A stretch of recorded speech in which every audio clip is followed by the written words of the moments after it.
대한사랑 해외본부장 강범주입니다. 반가운 마음으로 해외에 계신 모든 분들께 인사 말씀 올립니다.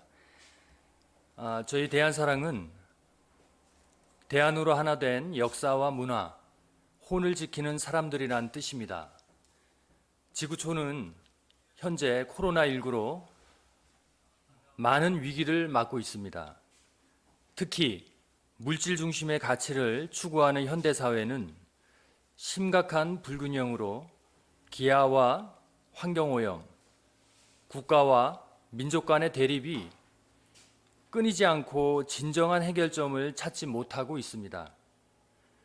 대한사랑은 이러한 전 지구적인 문제에 대해 인류의 뿌리 역사 속에 들어있는 보편적인 원형 문화의 정신을 바로 세워 지구촌 모두가 크게 하나 될 수 있는 대한사관을 총체적인 해결책으로 제시합니다. 이러한 가치를 전파하는 대한사랑이 전 세계의 대립과 분열을 넘어 밝은 미래를 개척해 나가는 세계인의 역사문화운동 단체가 되기를 소망합니다. 마지막으로 대한사랑에서는 다음 달 11월 15일 세계 개천문화 대축제를 준비하고 있습니다. 해외에서도 많은 분들이 참여한 가운데 세계인의 하나 되는 축제가 되었으면 합니다. 세계가 한 곳으로 모이고 미래를 한눈으로 볼 수 있는 세계 개천문화 대축제에 해외에서도 많은 관심과 참여 부탁드립니다. 감사합니다.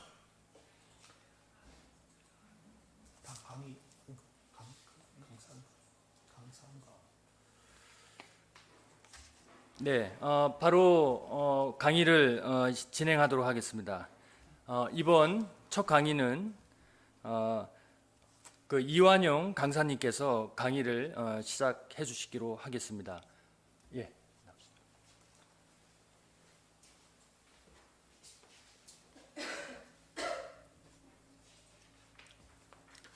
반갑습니다. 김광석 회장님 잘 계십니까?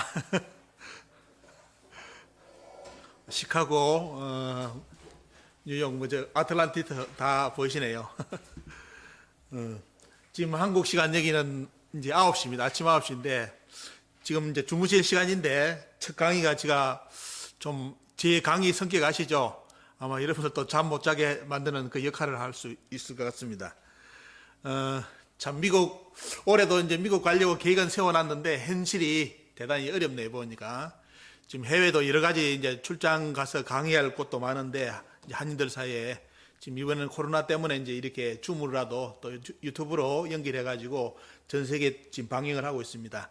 그동안 이제 앞부분은 이제 다른 시간대는 지금 이제 민주평통 중동연합회와 같이 공동 개최를 해가지고 지금 아프리카까지 이제 우리 교민들이 이 방송을 이게 역사 강의를 꾸준히 듣고 있습니다. 그래서 아프리카 중동 지역은 이번 주에 이제 마무리를 짓습니다. 그리고 미국은 오늘부터 시작하고요.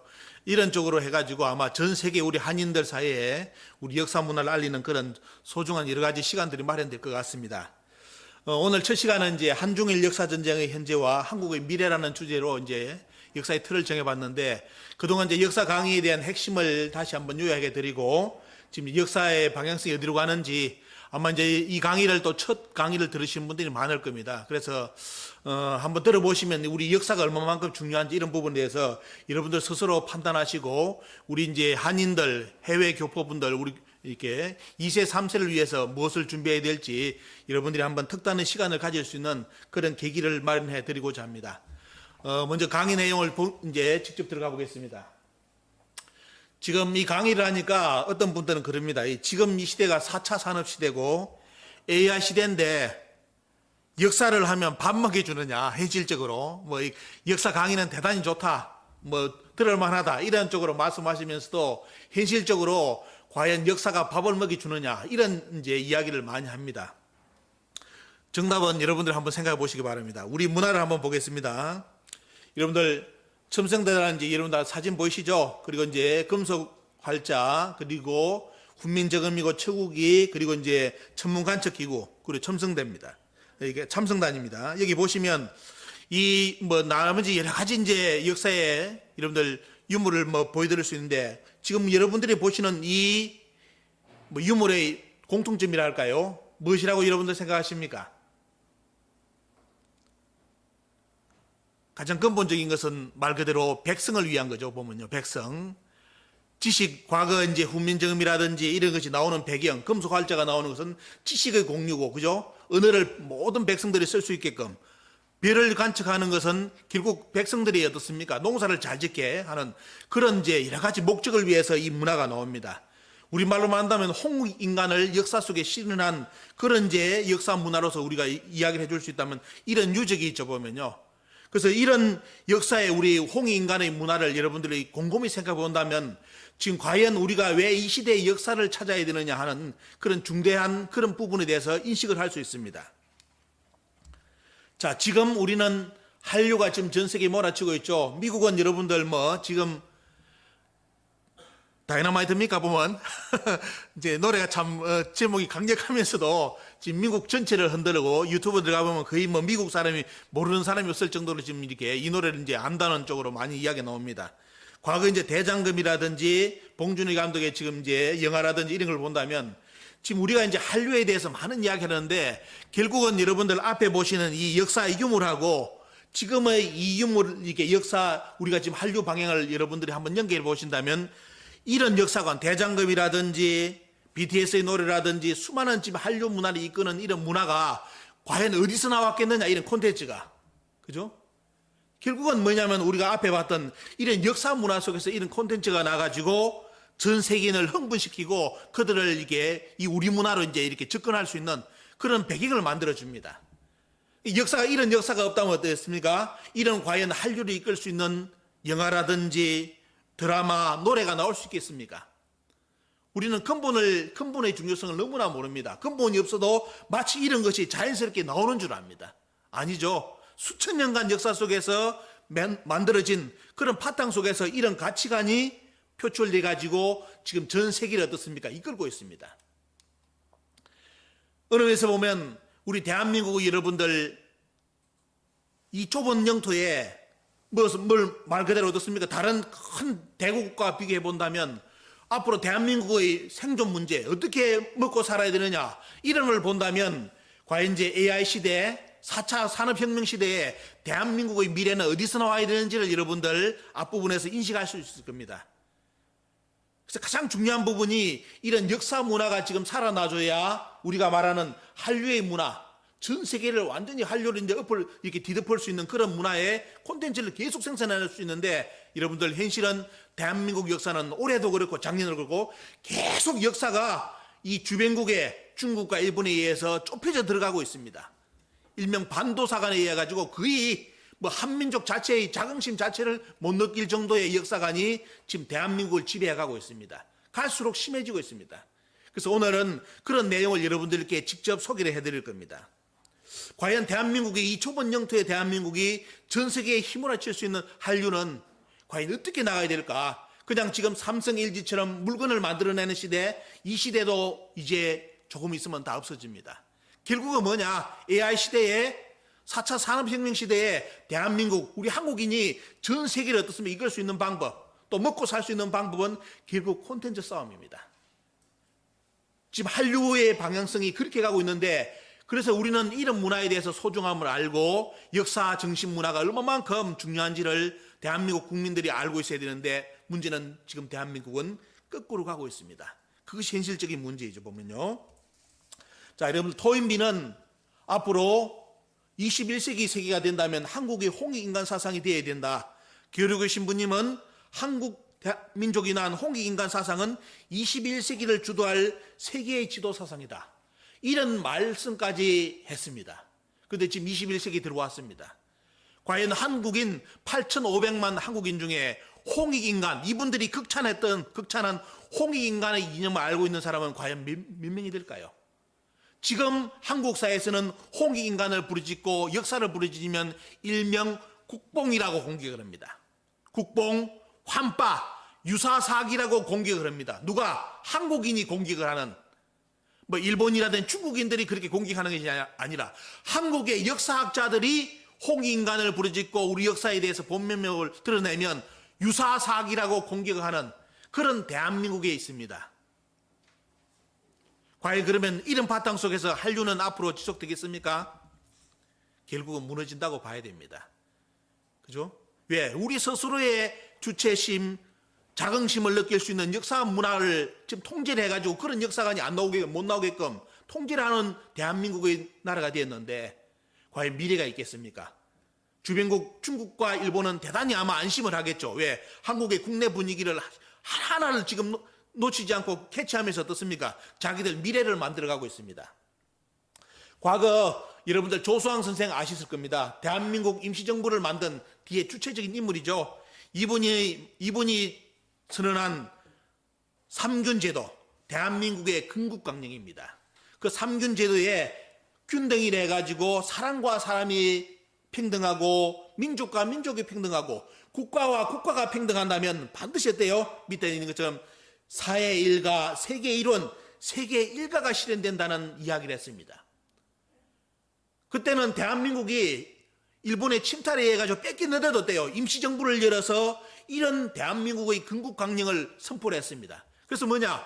대한민국이 앞으로 가야 될 방향성은 뭐냐? 사랑과 민족과 국가를 어떻게 아우러가지고 다 균등한 사회를 만들어가지고 세계가 하나로 되는 하나의 가족이 되는 이 문화, 이것이 어느 면에서 보면 호기인간의 마지막 점이라는 겁니다. 이 역사를 언제? 대한민국 임시정부에서 선포를 했습니다. 근데 이런 참 중요한 가치, 이런 것이 있는데도 지금 우리나라 한국 사회는 이런 내용 자체를 배우질 않습니다. 그래서 결국은 참 말 그대로 대한민국의 미래와 한국인의 미래를 위해서는 지금 가장 시급한 것이 올바른 역사 부분이죠. 이 올바른 역사 속에서 호기인간 세상으로 만드는 콘텐츠를 전파하는 것이 바로 한류의 방향성인데, 지금 BTS라든지 수많은 한국의 문화에 대해서 관심 있어 하는 외국인들 1억 한류 팬이 있다고 합니다. 그분들이 지금 어디로 접근하느냐?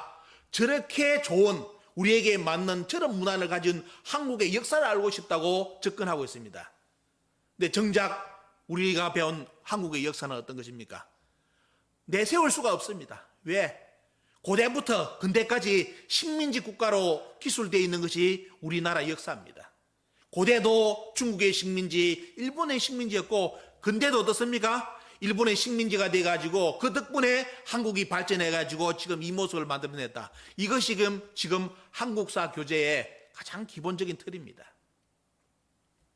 자, 그래서 결국은 우리 주변국인 중국과 일본도 결국은 한국과 더불어 지금 역사 전쟁을 하고 있는데, 이 역사 전쟁, 미래를 위한 역사 전쟁, 그 목적은 무엇이겠습니까? 결국은 중국 입장에서도 일본 입장에서도 생존이라는 화두를 가지고 미래를 만들어가고 있습니다. 그런데 한국은 여기에 대한 생각이 지금 대단히 부족합니다. 그 현실을 여러분들께 말씀드리겠습니다. 최근에 이제 거의 마무리된 동북공정 아시죠? 아마 해외 우리 교포분 중에 동북공정에 대해서 정보를 아신 분들은 대부분 중국이 우리나라 고구려 역사, 발해 역사 정도를 말 그대로 자기들 역사로 아니면 자기들의 하등의 나라의 국사로 만들었다고 그렇게 대부분 알고 있습니다. 하지만 동북공정의 실체는 그것이 아닙니다. 왜? 중국이 인민을 먹여 살리기도 바쁜데 수많은 천문학적인 돈을 들여서 왜 남의 나라 역사를 건드리겠습니까? 목적이 무엇이겠습니까?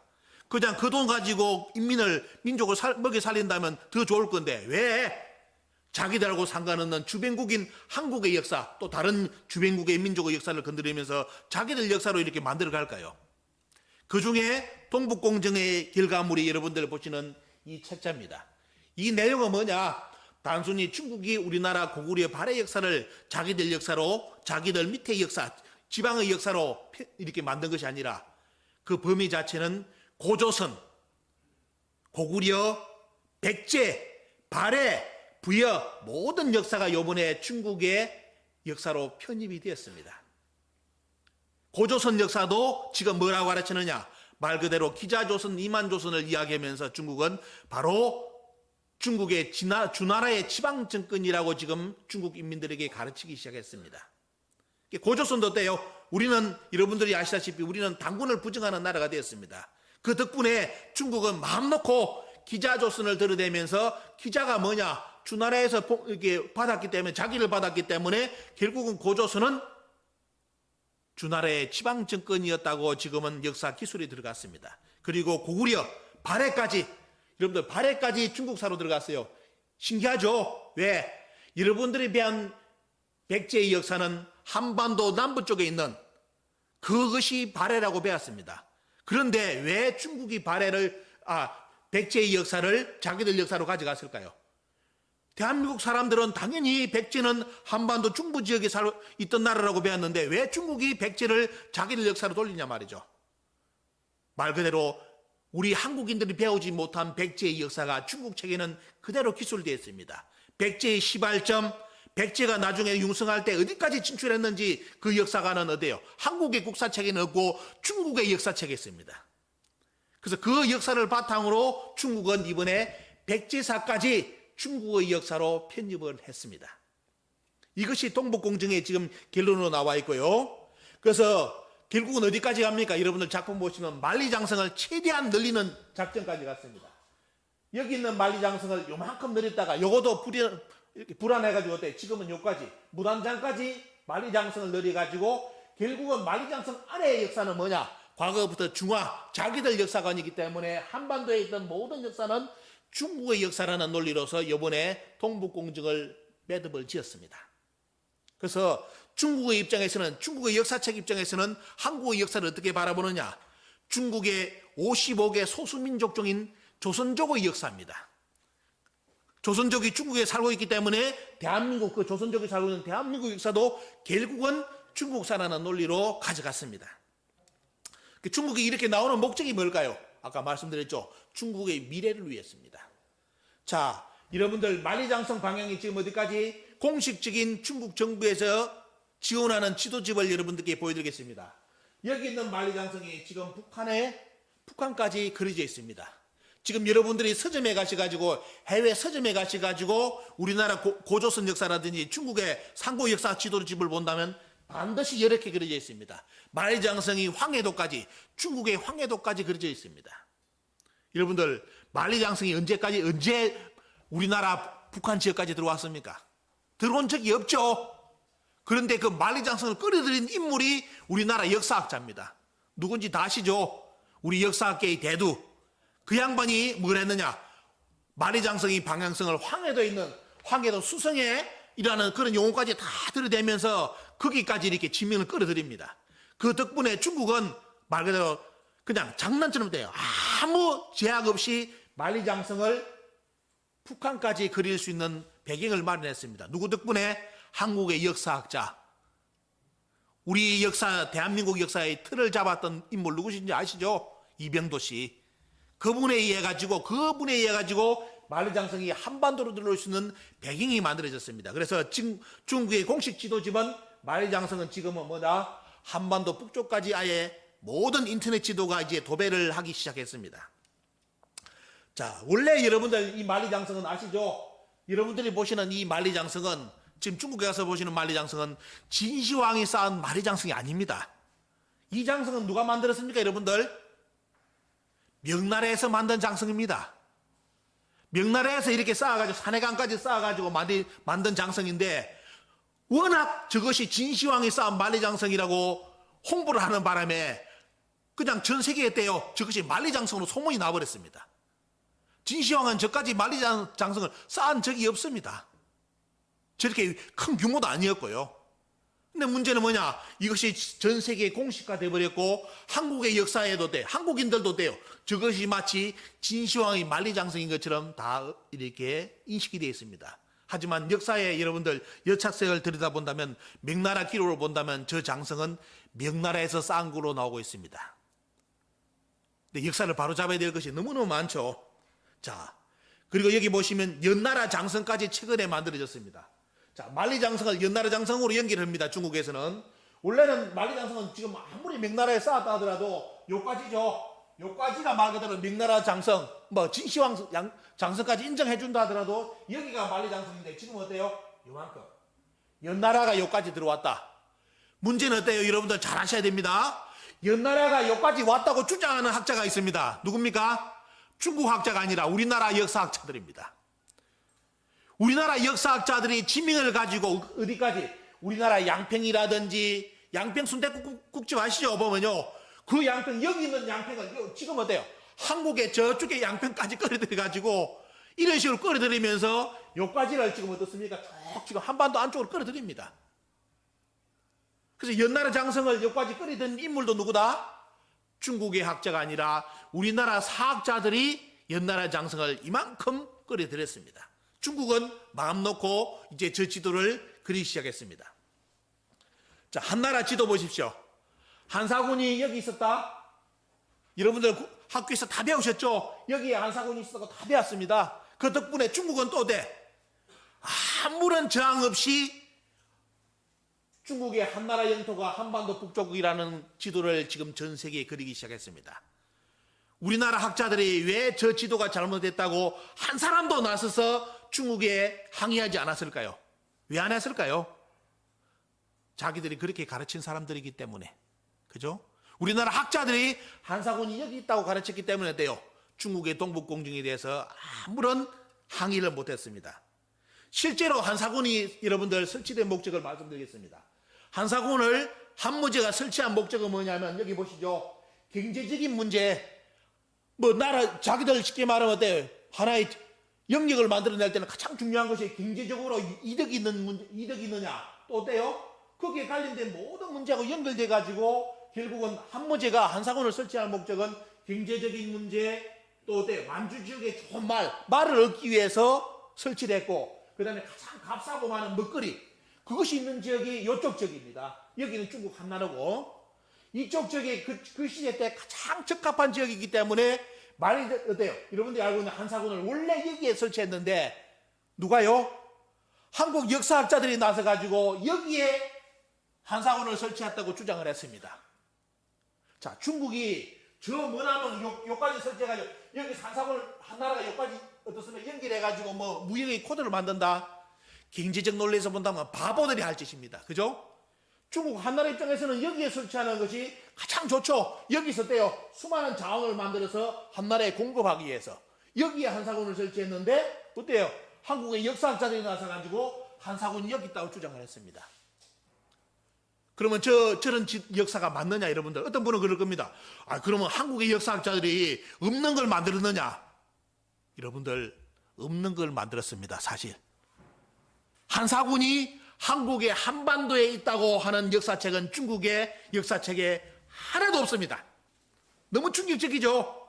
중국의 모든 역사를 뒤져도 한사군이 한국의 지금의 한반도의 평양에 있다는 기록은 없습니다. 오직 어디 기록에? 한국의 역사책에만 나옵니다.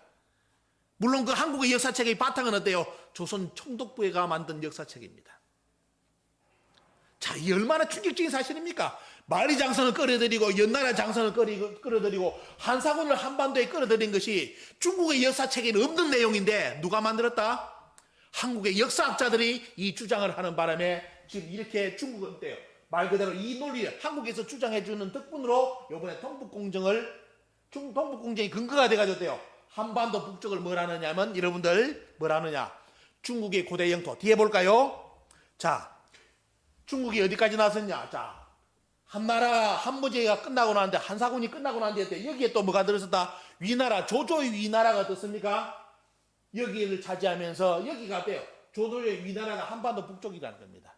여러분들 위나라 조조의 후손들이 살았던 위나라가 우리나라 한반도에 들어왔다는 삼국지 읽어봤습니까? 그런 삼국지 없죠? 아무리 삼국지 천번 만번 읽어도 조조의 위나라가 우리나라 한반도 북쪽까지 왔다는 기록 없습니다. 하지만 중국은 이 지도를 그렸고 문제는 뭐냐? 이 지도를 한국에서 또 그렸습니다. 자, 그리고 또 어디에? 거기서 한 발 더 나가지고 중국의 진나라 아시죠? 이 진시황의 진이 아니라 이 진자입니다. 이 진나라가 또 이 영토를 차지하면서 한반도 북쪽은 어때요? 한나라, 위나라, 진나라 결국은 뭐냐? 한국의 역사의 북부 지역은 이 한반도의 북한 지역은 원래부터 수백 년간 어때요? 중국의 식민지 땅이었다는 겁니다. 이 논리로 지금의 중국의 역사집은 그려져 있습니다. 자, 최근에는 보면 어때요? 어디까지 지금 이게 도발했느냐? 여러분들 발해서 보시기 바랍니다. 발해서. 그냥 우리 역사에 관심 있는 한국인들도 그냥 넘어가기 때문에 주 멕시코 제외 한국문화원의 발해 지도가 열이 그려져 있습니다. 여러분들 발해 지도가 요거예요.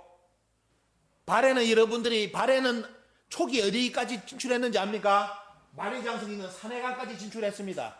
이 역사 싹 없애버렸습니다. 그리고 여기 잘못된 게 뭐예요 보면요, 요쪽 지역하고 요쪽 지역은 원래 어때요?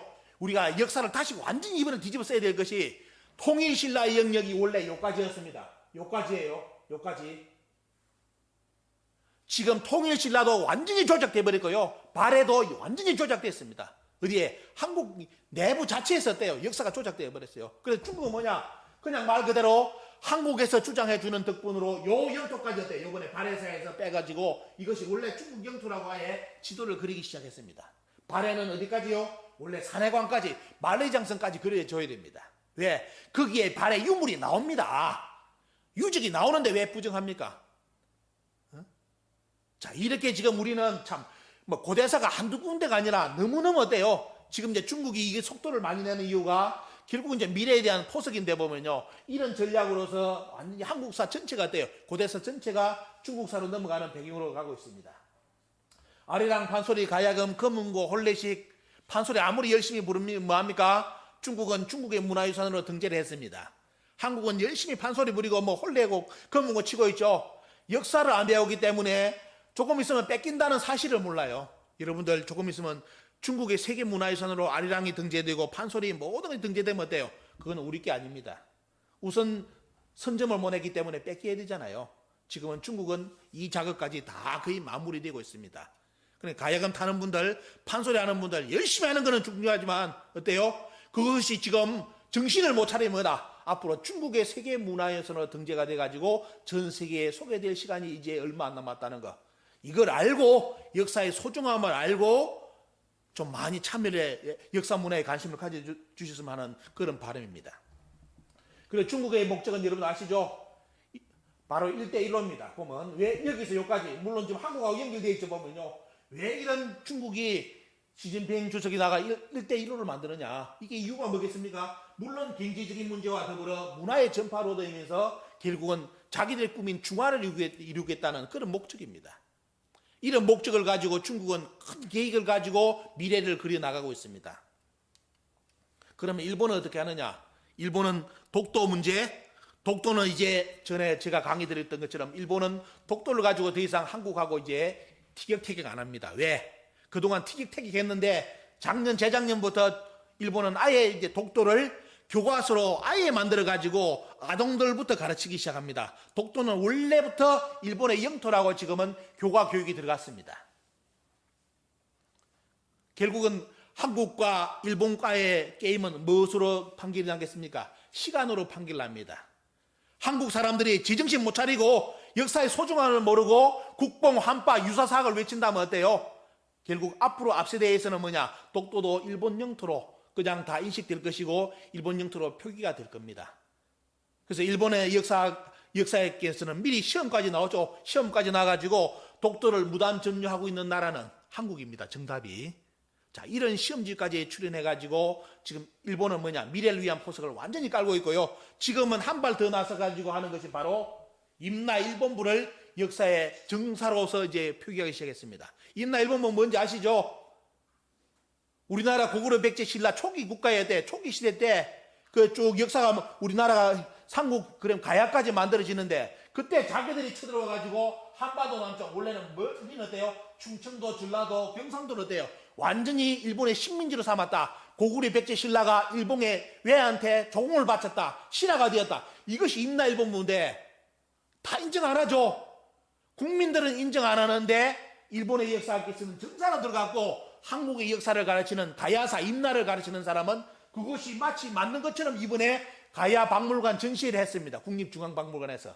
요번에 국정감사에서 걸려가지고 박살이 났습니다. 그런데도 끝까지 자기들이 잘못 해놨다고 오리발을 내밀고 있습니다. 지금 가야사까지 요번에 어때요? 중국은, 일본 입장에서는 이것이 임나돼가지고 요쪽이 원래부터 뭐다? 일본의 고대 식민지 땅이었다는 것을 이제 표기하기 시작했습니다. 왜? 중국이 동북공정을 해가지고 북한 지역을 중국의 고대 영토로 표기하기 시작했기 때문에 일본 입장에서는 어때요?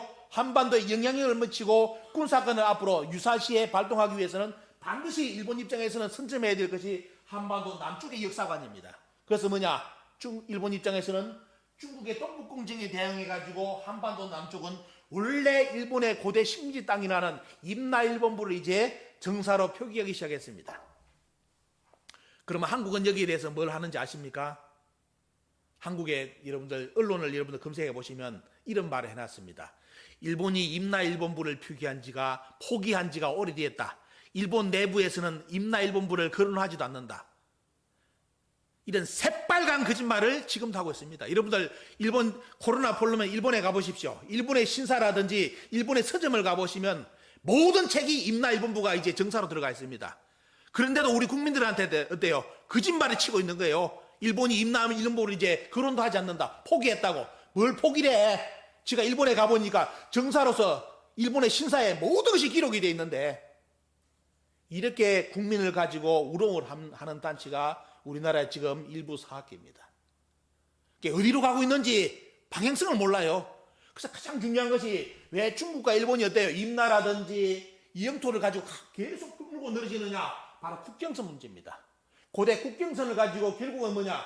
국경선은 국토 문제로 연결되기 때문에 앞으로 한반도 유사시에 뭔가 유사시 사건이 발생한다면 반드시 중국 입장에서는 어때요? 한반도 북쪽을 자기들 영토로 점유해야 되고 일본은 뭐다? 한반도 남쪽을 점유할 수 있는 역사 논리를 만들어내야 됩니다. 이걸 위해서 지금 주변국인 중국과 일본은 열심히 어때요? 한국의 역사에 대해서 자기들 역사 논리를 만들어가고 있습니다.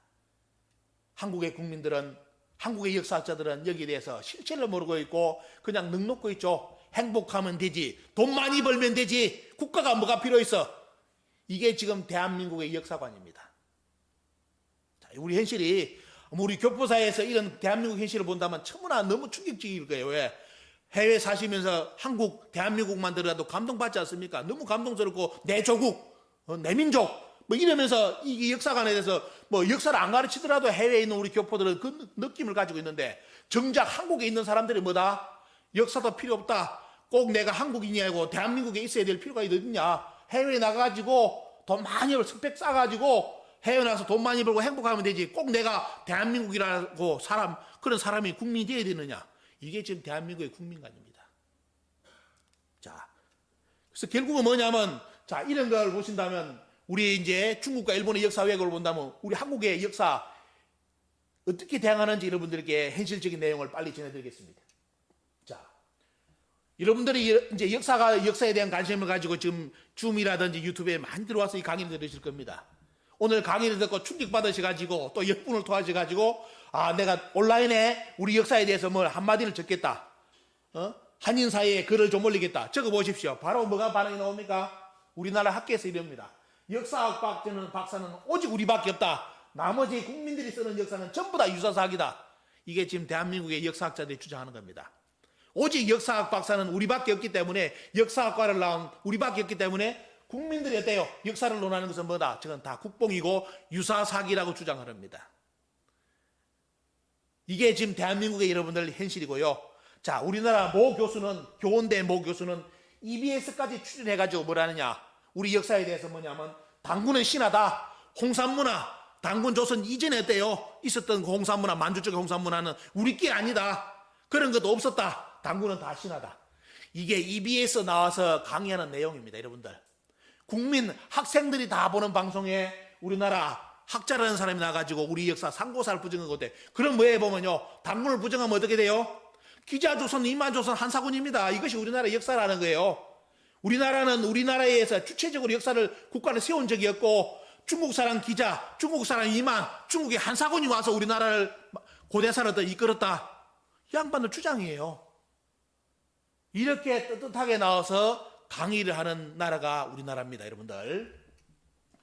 또 뭐냐? 당군을 이야기하면 뭐라 합니까? 당군은 유사사입의 역사다. 한길의 20일 잡지에 어때요? 편집장이 몇 년 전에 이런 기사를 몇 번을 냅니다. 편집장이. 이 양반은 당군 할아버지고 왼수가 졌는가 봐요. 왼수가 졌는지 당군만 하면 어때? 이야기하면 거품 물고 다 유사사입이라고. 지금 여러분들 고조선에 대한 유적이 없다고요? 아마 그렇게 지금 또 알고 있는 분이 있을 겁니다. 앞에 여러분들 영상 보시면 고조선 그 지금 중국에 보면 영토의 어느 지역이냐면 하가점 하청 지역이라는 홍산문화 지역이 있습니다. 그 지역을 발굴한 인물이 여러분들 앞 화면에 봤던 복기대 교수입니다. 인하대. 제 양반이 직접 어때요? 발굴하면서 거기 참여한 인물인데 결론이 뭐냐? 저분이 하는 말이 거기에 하가점 하청에 뭐가 나온다? 국가급 유물이 나온다는 거예요. 그 시대 때. 그러면 그 시대 때 어떤 나라가 있었느냐? 그 시대에 있을 수 있는 나라는 고조선밖에 없다는 겁니다. 중국 학계에서도 고조선이 있다고 인정하는데 문제는 뭐냐? 중국 학계에서도 하가점 하청을 발굴해가지고 이것은 우리 문화가 아니라 한국 쪽 문화다. 이거는 연결된다면 한국의 고조선 문화이다. 4,000년 전에 있었다. 이렇게 중국 학자들이 언급하는데 누가 결사반대한다? 앞에 있는 이런 학자들이 나가왔대요. 단군 조선 없었다. 4,000년 전에. 하가점 하청의 유물은 단군 조선의 유물이 계속 발굴되고 있는데 올해는 더 크게 발굴할 거라고 중국에서 발굴 계획 세웠는데 코로나 때문에 지금 못하고 있습니다. 옆에 나라에서 옆에 국가에서 단군 조선에 대한 유물을 발굴해가지고 인정시켜주는 그 발굴 작업을 하고 있는데 정작 한국의 역사학자는 입에서 나가지고 단군은 다 거짓말이다, 신화다 이렇게 주장합니다. 유사사학이라고. 여러분들도 아마 학교 교육에서 단군은 신화라고 배웠죠. 지금 신화가 아닙니다. 유물 다 발굴됐습니다. 유적 다 나왔습니다. 중국에 여러분들 논문 들어가셔가지고 하가점 하청 논문을 찾아보십시오. 그게 고조선 지역입니다. 요서 지역 옛날에. 다 유물 다 보고서 다 나와 있습니다. 왜 고고학이 증명하는데 우리나라 사학자들이 부정을 할까요? 자, 이거는 보시면 최근에 어디까지 갔는지 보여드리겠습니다. 강계토항 비도 뻥이라고 이제 주장합니다. 누가? 중국에서 주장해주고 일본에서 주장한다면 이해를 해요. 왜? 국가의 자기들 민족과의 타산 여러 가지 이익 문제 때문에 주장할 수 있는데 자, 강계토항 비문이 가짜라고 주장하는 학자들이 출연합니다. 최근에 누가? 이런 양반들다가 최근에 박사학위 받은 그리고 교수직에 앉은 학자들이 나가지고 젊은 아이들이 나가지고 강계토항 비문은 뭐다? 뻥이다. 자, 고구려인들도 그냥 정직한 사람들이 아니에요. 고구려 사람들이 거짓말을 쳐가지고 강계토항 비문을 썼답니다. 누가? 우리나라 학자가. 참 미치고 환장합니다. 이런 양반들이 최근에 교수직을 얻어가지고 우리나라 모 대학 교수로 지금 앉아 있습니다. 국사학과 교수로서. 그러면서 또 TV에 출연해가지고 또 주장합니다. 강계토항 비문은 뻥이라고, 거짓말이라고. 자, 그런데 문제는 뭐냐? 강계토항 비문입니다. 여러분들. 오늘 여러분들이 이 강의를 듣고 다시 한번 여러분들 강계토항 비문을 유튜브 들어가지고 인터넷 들어가 다시 한번 검색해 보시면 강계토항 비문에는 알리지 않은 진짜 너무나 충격적인 내용이 너무 많아요. 우리가 알고 있는 그냥 강계토항 비문이 일본 놈 속되면 조선 총독부에서 임나를 이용하는 그 부분만 상했다고 대부분 강계토항 비문 생각하면 임나 일본부 생각합니다. 일본 놈이 저걸 가지고 옛날에 조작했다, 써먹었다 하는데 그거는 일부고요. 뭐가 들어있는지 말씀드리겠습니다. 강계토항 비문에는 고구려의 전신인 기원인 해모수가 세운 북부에 대한 기록이 나옵니다. 여러분들 학교에서 북부에 안 배웠죠? 강계토항 비문에는 고구려 고조몽의 뿌리가 북부에서 나왔다고 맹치를 해놨습니다. 그 기록이 강계토항 비문에 있고 또 하나가 뭐냐면 강계토 태왕이 일본 열도까지 완전히 어때요? 점령했다는 기록이 강계토항 비문에 나옵니다. 이것도 여러분 처음 듣죠? 강계토항 비문이 뭔지를 모르니까 지금 대부분 우리 국민들이 비문이 있다는 거 알고 있는데 내용을 모릅니다. 또 뭐가 나오느냐? 폐수의 위치가 나옵니다. 자, 우리나라는 고구려 백제 신라하면 고구려는 저 북쪽에서 내려와가지고 백제하고 저 남부 지역에서 만나가 싸운 줄로 알고 있죠. 여러분들 강계토항 비문에 보면 고구려하고 백제가 어디서 전쟁이 붙었다? 요동 지역에서 전쟁이 붙었다고 나옵니다. 여러분들. 요동 지역에서. 그럼 뭐냐? 백제가 어때요? 한반도뿐만 아니라 요동까지 다 진출했다고 강계토항 비문에 다 나와 있습니다. 연구 안 합니다. 절대로 발표 안 합니다. 왜? 우리가 배운 국사책에는 이런 내용이 절대로 없기 때문에. 자, 이런 내용이 강계토항 비문에 있고 또 뭐가 있냐? 거기에 관련돼 가지고 대륙 백제가 한반도 북쪽 이렇게 남쪽뿐만 아니라 돼요. 중국까지 걸쳐 있다는 그것을 언급할 수 있는 여러 가지 역사적 기록이 강계토항 비문에 들어 있습니다. 자, 요것을 우리나라 젊은 학자들 이제 30대 박사학위 받은 애들이 교수가 되면서 요 내용을 뻥이라고 주장합니다. 여기 뻥이라는 거예요. 여러분들. 이 내용을 우리 국민들이 안다면 여러분들 어떻게 되겠습니까? 분노가 치밀을 겁니다. 앞에 고구려 비가 뻥이라고 주장한 그 양반은 박사학위가 고구려 역사예요. 고구려 학위를 가지고 박사학위를 받은 양반인데 고구려 현지도 안 갔어. 인터넷 가지고 어때요? 구글 가지고 검색해가지고 박사학위 딴 사람입니다. 현장을 안 가봤어. 어? 그때 박사학위 받아 교수가 됐어요. 그러면서 이거 뻥이래요. 강계토항 비문이.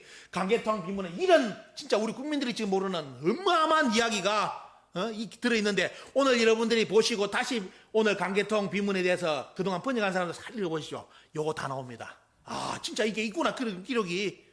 어떻게 우리는 고구려 백제가 날마다 한반도에서 싸웠다고 배웠는데 어떻게 요동에서 싸워 요동에서 그런 내용을 여러분들이 한번 직접 원문을 보시기 바랍니다. 그리고 이제 우리나라 역사 단계 보겠습니다. 자, 미국 의회에서 한국의 역사학기가 이렇게 가는 걸 보고 걱정한 나라가 있습니다. 미국입니다. 미 상원의원에서 한국의 역사를 하는 거 보니까 너무너무 걱정이 돼가지고 우리나라의 정부한테 교육부한테 공문을 보내가지고 결과물을 좀 달라고 날아옵니다. 그 내용이 뭐냐? 바로 요겁니다. 미 상원 의원 보고서를 해가지고 한반도 여기 나오죠. 앞으로 한반도 China's impact on the Korean Peninsula. 이제 한반도에 됐습니까? 유니피케이션. 통일이 될 때, 한반도 통일이 될 때 앞으로 어때요? 중국의 영향력에 대해서 보고서를 올려달라는 겁니다. 그러면서 뭐냐? 미 상원의회에서 뭘 캐치를 했느냐면 중국이 동북공정을 해가지고 한반도 북쪽을 중국 땅이라고 지금 주장을 하는데 앞으로 남북한이 통일될 때 이것이 걸림돌이 된다. 그래서 한국의 공식 입장을 우리한테 답변해 달라 가지고 이 보고서가 쭉 2012년에 우리나라에서 제작돼 가지고 모 역사재단하고 어때요? 해가지고 다 제작을 해가지고 미 의회 상원 보고서가 날아갑니다. 미국에서 저걸 보고 기겁을 했습니다. 왜? 미국은 걱정을 해가지고 중국이 동북공정해가지고 한반도 북쪽을 자기들 영토로 주장하는데 그게 걱정이 돼가지고 한국이 정식 입장을 말하면 우리가 크게 대응해가지고 중국하고 역사 논리를 해간다는 그런 논리로 보고서를 요청했는데 정작 한국에서 제작된 보고서는 뭐냐? 요것도 그냥 넘어갔으면 들통이 안 났는데 국회에서 들통이 났습니다. 국회에서 들통이 나가지고 우리나라 국회가 팍팍 뒤집혔습니다. 그 내용을 보겠습니다. 짧게 내용 들어가 보면 자, 이 지도입니다. 자, 뭐냐면 이 지도를 본다면 쉽게 설명한다면 어떻게 나오냐? 고조선은 한반도 북쪽만 고조선이고 한반도 남쪽은 고조선이 아니라는 겁니다. 그리고 독도를 우리나라 영토에서 뺐습니다.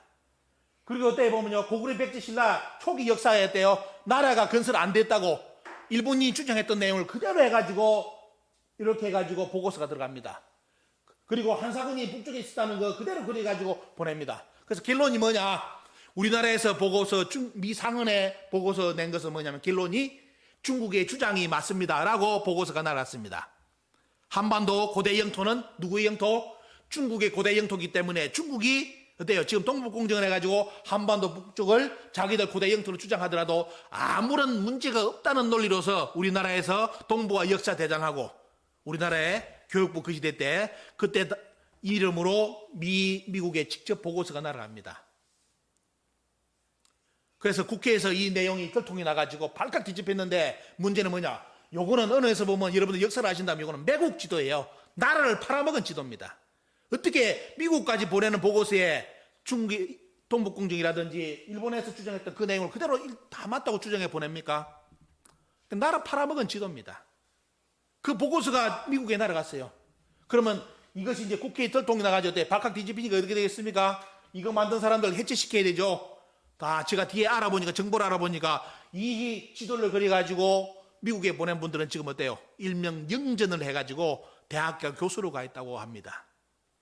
영전을 해가지고 쉽게 말하면 이것이 카트된 것이 아니라 더욱더 잘 돼가지고 지금 그분의 신원까지는 못 밝히겠지만 현실이 이렇게 되어 있습니다. 자, 우리나라 47억 동북아 지도 여러분 우리나라 동북아 역사전에서 우리 국민 돈 47억을 모아가지고 동북아 역사 지도를 그리는데 거기에 한 부분을 말씀드리겠습니다. 뭐갑니까 이게? 바로 위나라 지도입니다. 아까 보셨죠? 중국의 정부에서 직접 이렇게 공인해가지고 그린 담기항의 역사 지도집에 나온 지도가 똑같이 한국의 47억 국민들이 돈 내가지고 만든 지도에 그대로 나가지고 여기까지가 뭐다? 한반도 북쪽이 조조의 그 위나라가 통치했던 지역이라고 이렇게 이 지도를 그렸습니다. 요것도 그냥 넘어가면 우리 국민들이 몰랐는데 또 국회에서 들통났습니다. 발칵 뒤집혀가지고 저 역사 지도 폐기했습니다.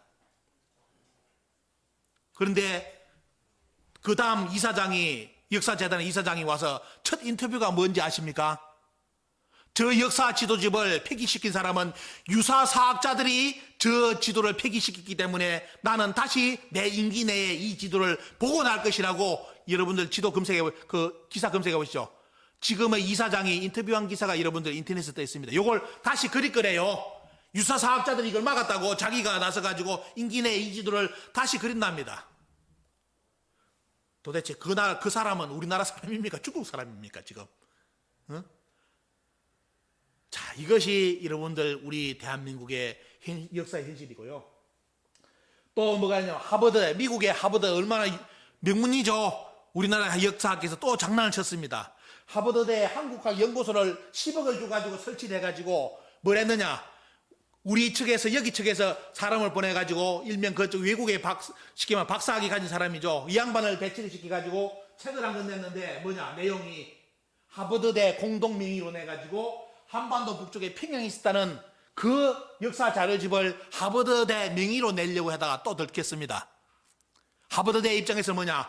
우리는 공식적으로 저거 한 거 없다. 단지 뭐다? 10억을 준다길래 한국학 연구에 대해서 10억 받았는데 명목이 뭐다? 결론은 10억을 줘놔놓고 한 것이 뭐냐면 하버드 대학에서 연구를 해보니까 평양에 한 사군이 있더라고. 그 책을 내다가 들통고 나가자 저 책도 폐기됐습니다. 근데 이 책은 조선총독부가 1930년 낸 낭낭이라는 책하고 거의 흡사합니다. 여러분들. 예, 참.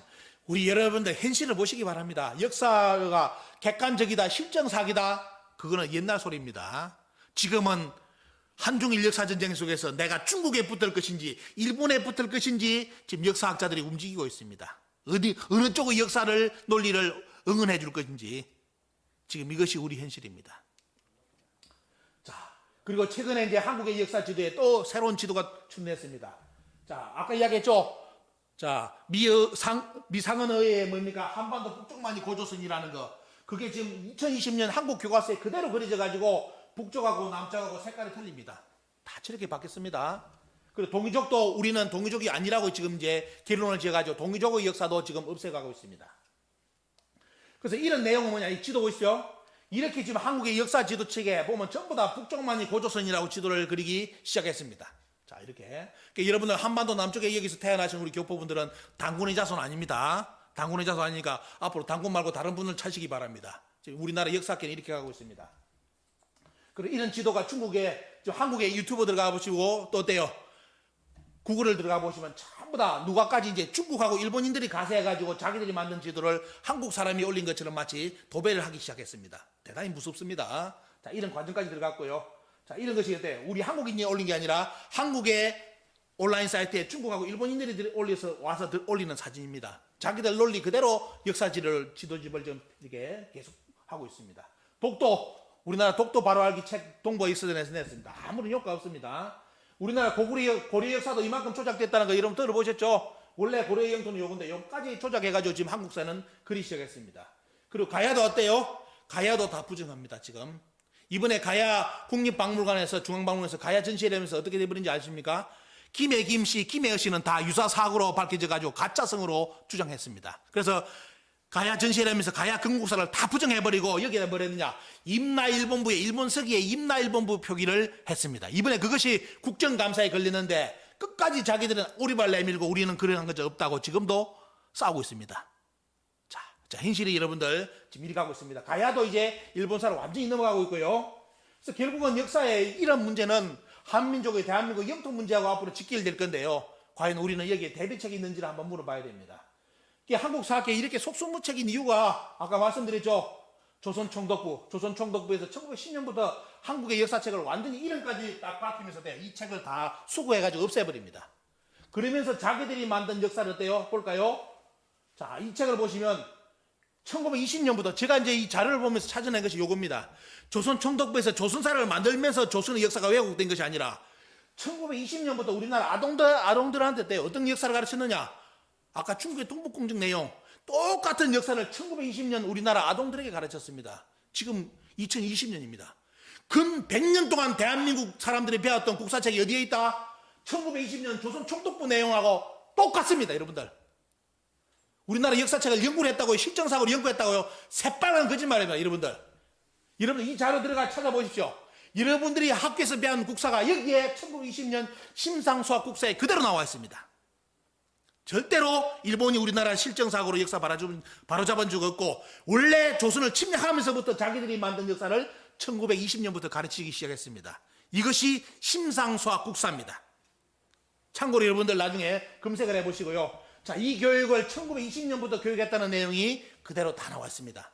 근 100년 동안 지금 우리는 배우고 있습니다, 여러분들. 자, 그 내용입니다. 자, 단군 부정하고 기자조선, 이만조선 가르치는 내용이 여기에 그때 그 책의 내용입니다. 이렇게 조선 사람들을 교육시키라고 아예 교육 지침이 내려와 있습니다. 한국 사람들한테 역사를 가르칠 때마다 한반도 북쪽은 기자, 이만, 한사군으로 가르쳐라. 지침이 요래 돼 있어요. 단군을 부정하고, 단군이 없어서, 증명할 게 없어서 단군 조선이 부정된 게 아니라 일본의 역사책에 때 여기에 보면 자기들이 교수 지침에 이렇게 가르치라고 나와 있습니다. 자, 여기 그대로 나오죠, 보면요. 한사군에 대한 내용이 나오고요. 그리고 또 어디까지 나오냐? 자, 우리나라 역사책에 뭐냐? 30년 자료입니다. 3일이라는 말, 배달이라는 말이 들어가면 출판 불가고 책 자체를 못 내겠습니다. 폐기시켰습니다. 그래서 지금 대한민국의 현실이 뭐냐? 배달민족이라는 걸 알면서도 배달민족이 어디서 왔는지를 모르는 나라가 되어버렸습니다. 그냥 짜장면 배달, 택배, 배달민족으로 전락을 해버렸어요. 그 이유가 뭐냐? 일제시대 대일항쟁기까지 틀림없이 우리나라는 배달민족이라 썼는데 1930년 자료, 1928년 경성지방법원 문서를 보니까 뭐다? 일본이 직접 나서가지고 3일이란 말, 배달이란 말 자체를 못 쓰게 만들어버립니다. 그런 내용이 책에 들어있다 책을 폐기시켜버립니다. 그러면서 배달이란 자체를 잃어버리게 만들어버렸어요. 자, 이런 내용이 역사책에 그대로 나옵니다. 여기 보면 자료 그대로 나와 있습니다. 여러분들. 자, 이런 과정을 거치면서 저 보실 때 만주가 우리나라 땅이라는 거 출판 불허가 떠 있습니다. 만주도 못 나가게 만들어요. 그래서 뭐냐? 결국은 한국의 역사관은 뭐다? 여기에 갇힌 역사관이죠. 옛날부터 뭐다? 이쪽에 여기만 가치가 나무나 찌그락찌그락 하다가 나중에 당파로 망한 나라가 조선이다. 요게 일본이 만든 역사, 우리 조선사입니다. 자, 이렇게 지금 만들어져 있고요.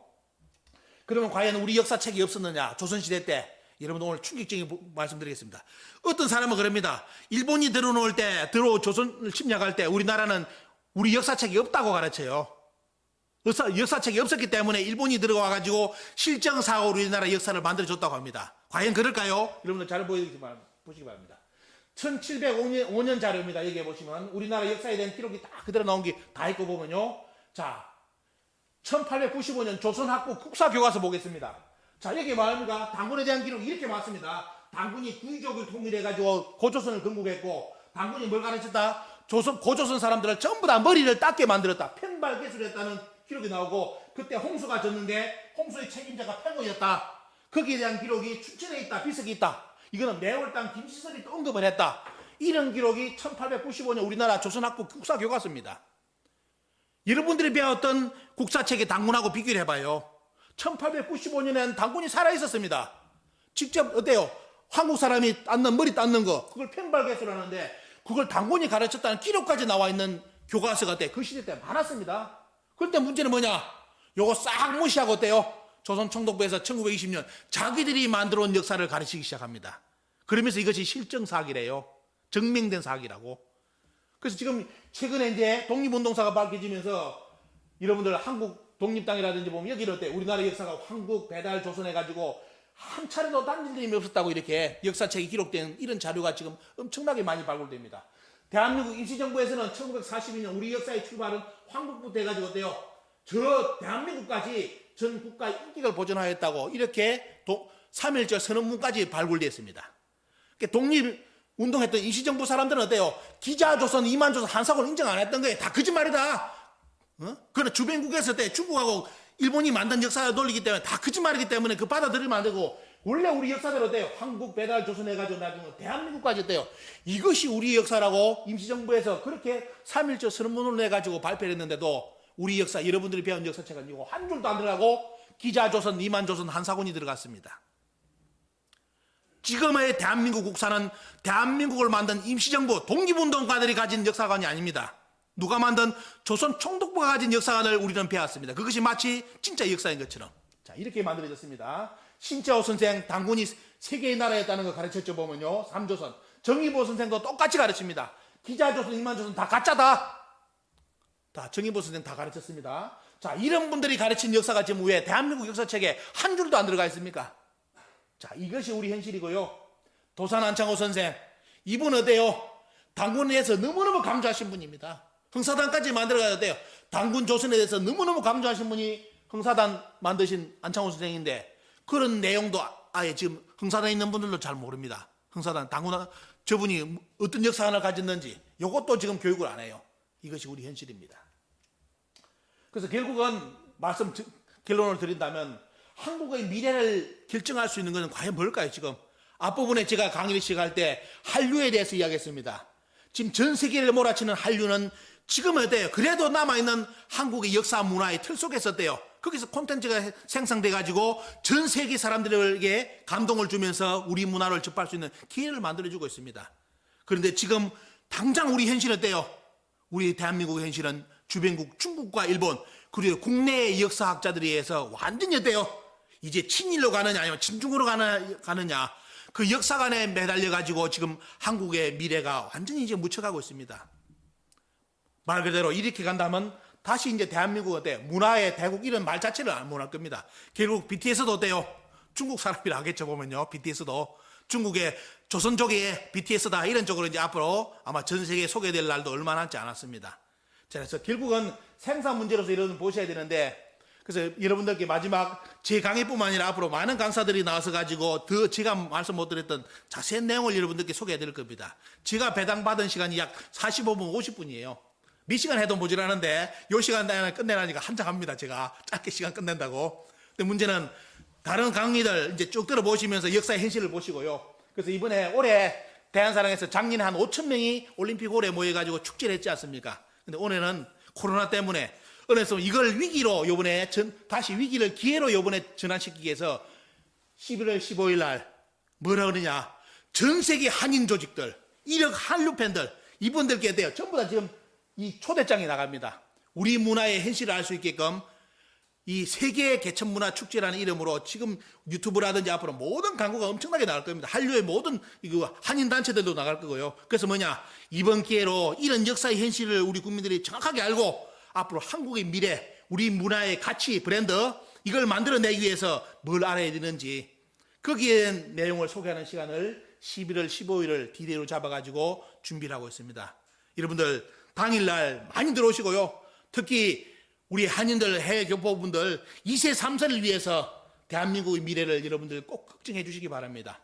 이런 역사관을 가지고는 대한민국의 미래는 절대로 이제 주변국에 의해서 역사관에 의해서 살아남을 수가 없는 그런 환경으로 지금 만들어지고 있습니다. 끝까지 여러분들 우리 대한민국을 사랑하는 마음으로 우리 역사 정립, 특히 2세 3세들을 위해서 우리 역사 BTS 저런 문화가 나오는 배경을 여러분들한테 참 자신감 있게 전할 수 있는 우리 역사 문화가 저런 문화가 있기 때문에 저런 문화가 나온다는 그것을 당당하게 소개할 수 있는 그런 역사관을 여러분들이 전하실 수 있게끔 여러분들 이 행사에 적극적으로 참여를 부탁을 드리고 많이 도와주시길 바랍니다. 제 강의는 여기서 마치겠습니다. 감사합니다. 뭐 질문하실 게 있으면 짧게 2, 3분 질문을 받겠습니다.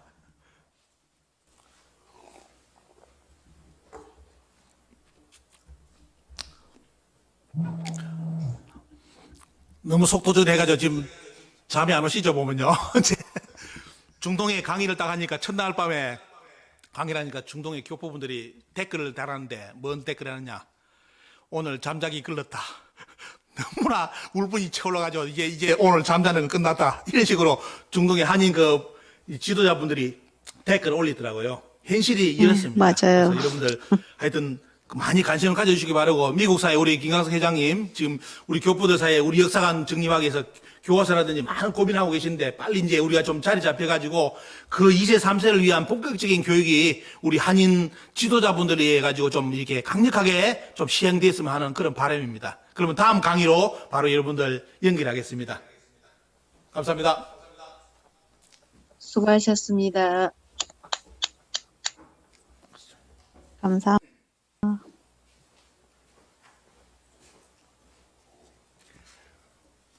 예, 이완영 강사님의 열정적인 강의 감사드립니다. 바로 다음 강의를 이어갈 건데요. 잠시 음악 한 곡 듣고 쉬어가는 시간 갖도록 하겠습니다. 지금 음악 듣고 2분 정도 시간이 소요될 예정인데요.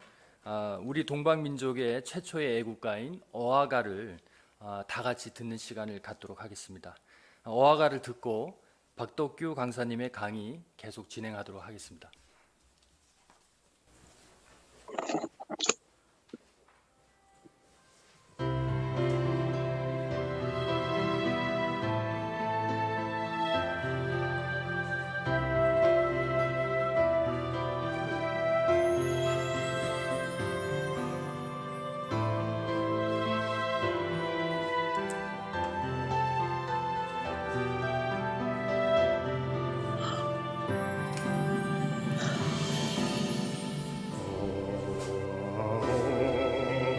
우리 대조신 크나크는 너희시여 하늘 달 모두 함께 백백천천 잊지 못하오리다 고생의 한마음 질문이 있는데요.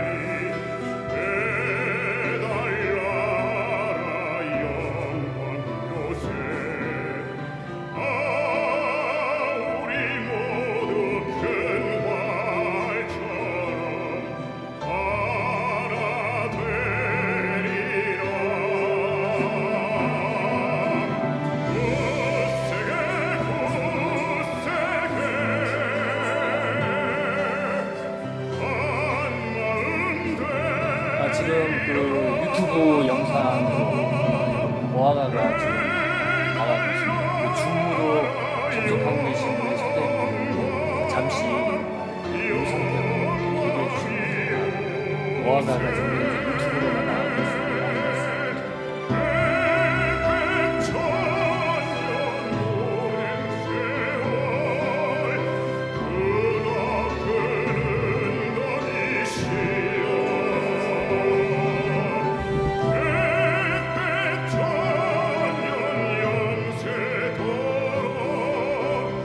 우리 대조시로세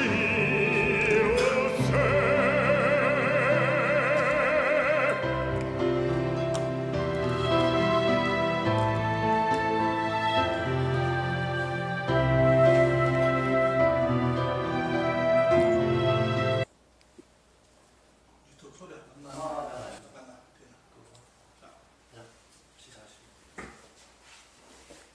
예, 안녕하십니까. 반갑습니다. 저는 인하대학교 융합고고학과에서 박사과정을 밟고 있는 박덕규라고 합니다. 미주 동포 여러분, 그리고 대한사랑 회원 여러분 이렇게 만나뵙게 돼서 대단히 반갑습니다. 바로 제가 이제 2강으로 일본의 한국사 왜곡에 대해서 말씀을 드리려고 합니다. 제가 뭐 사담을 한마디 드리면 제가 미스터 션샤인이라고 하는 그런 유튜브 영상을 만든 적이 있습니다. 근데 최근에 한 14만 회 정도가 이렇게 조회가 됐는데요.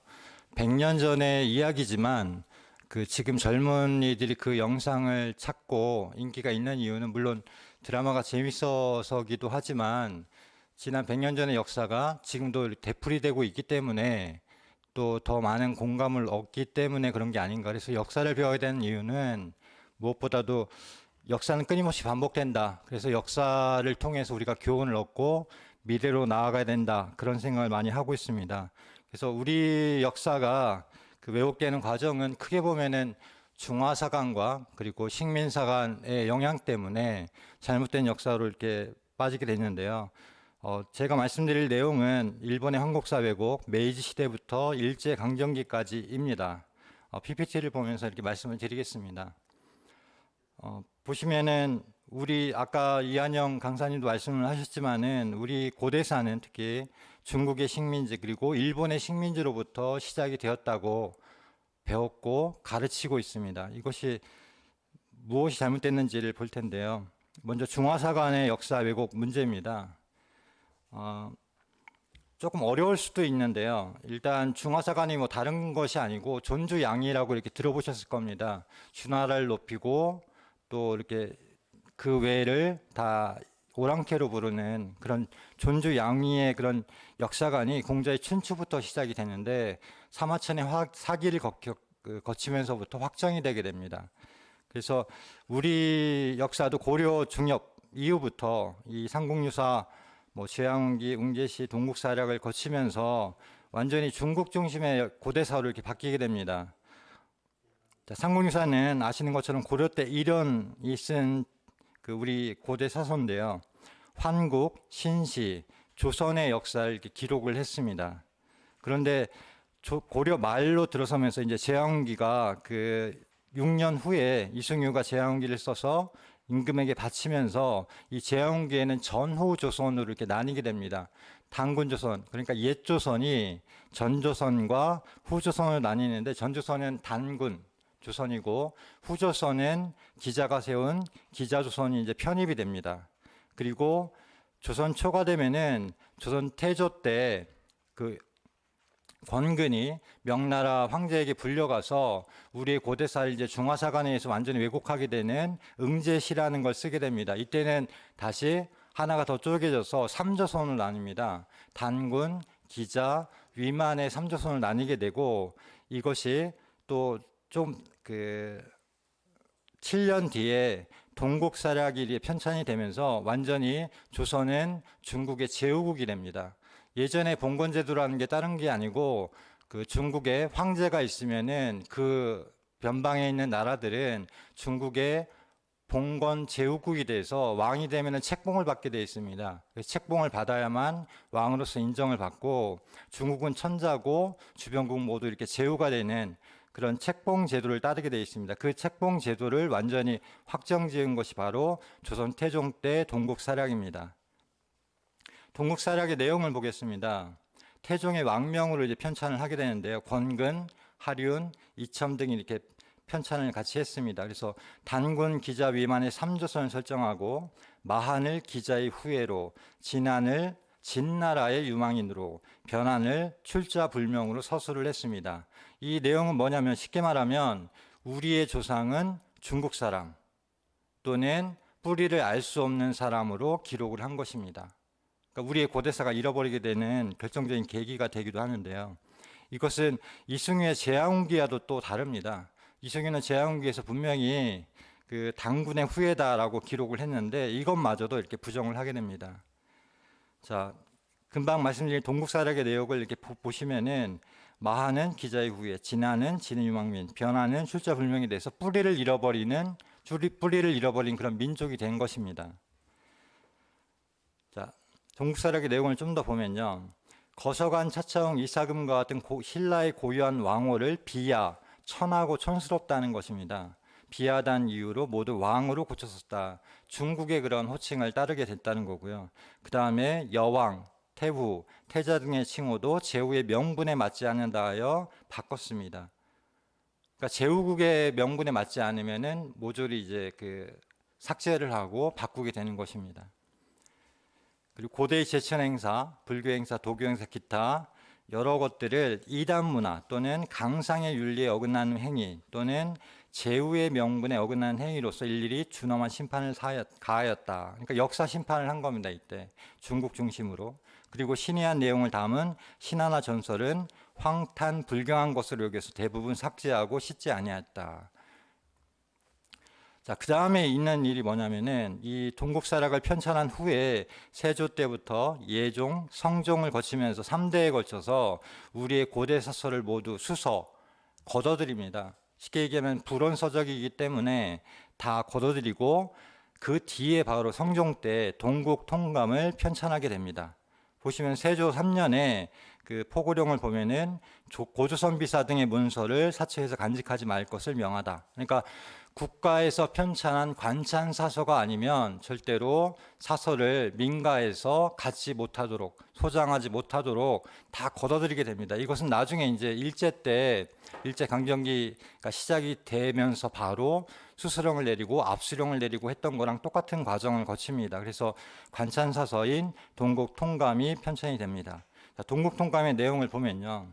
우리의 국통, 이 역사학계에서는 정통론이라고 합니다. 우리가 어디서 왔는가?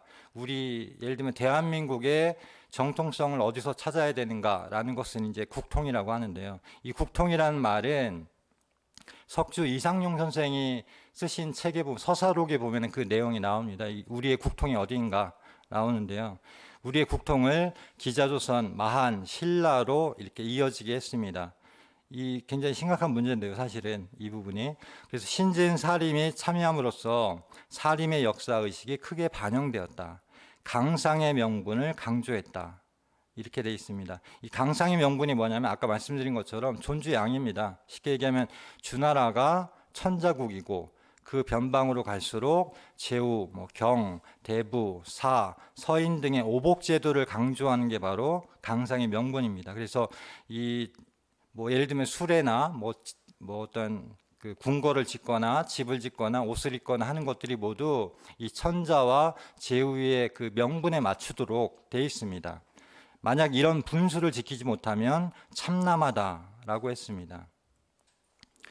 자, 이것이 이제 핵심인데요. 중화사관 역사왜곡의 핵심은 뭐냐면 주무왕이 기자를 조선 왕에 봉한 것처럼 명태조가 조선을 제후국으로 책봉을 한 것이다. 이것이 나중에 이제 소중화 의식으로 가게 되는데요.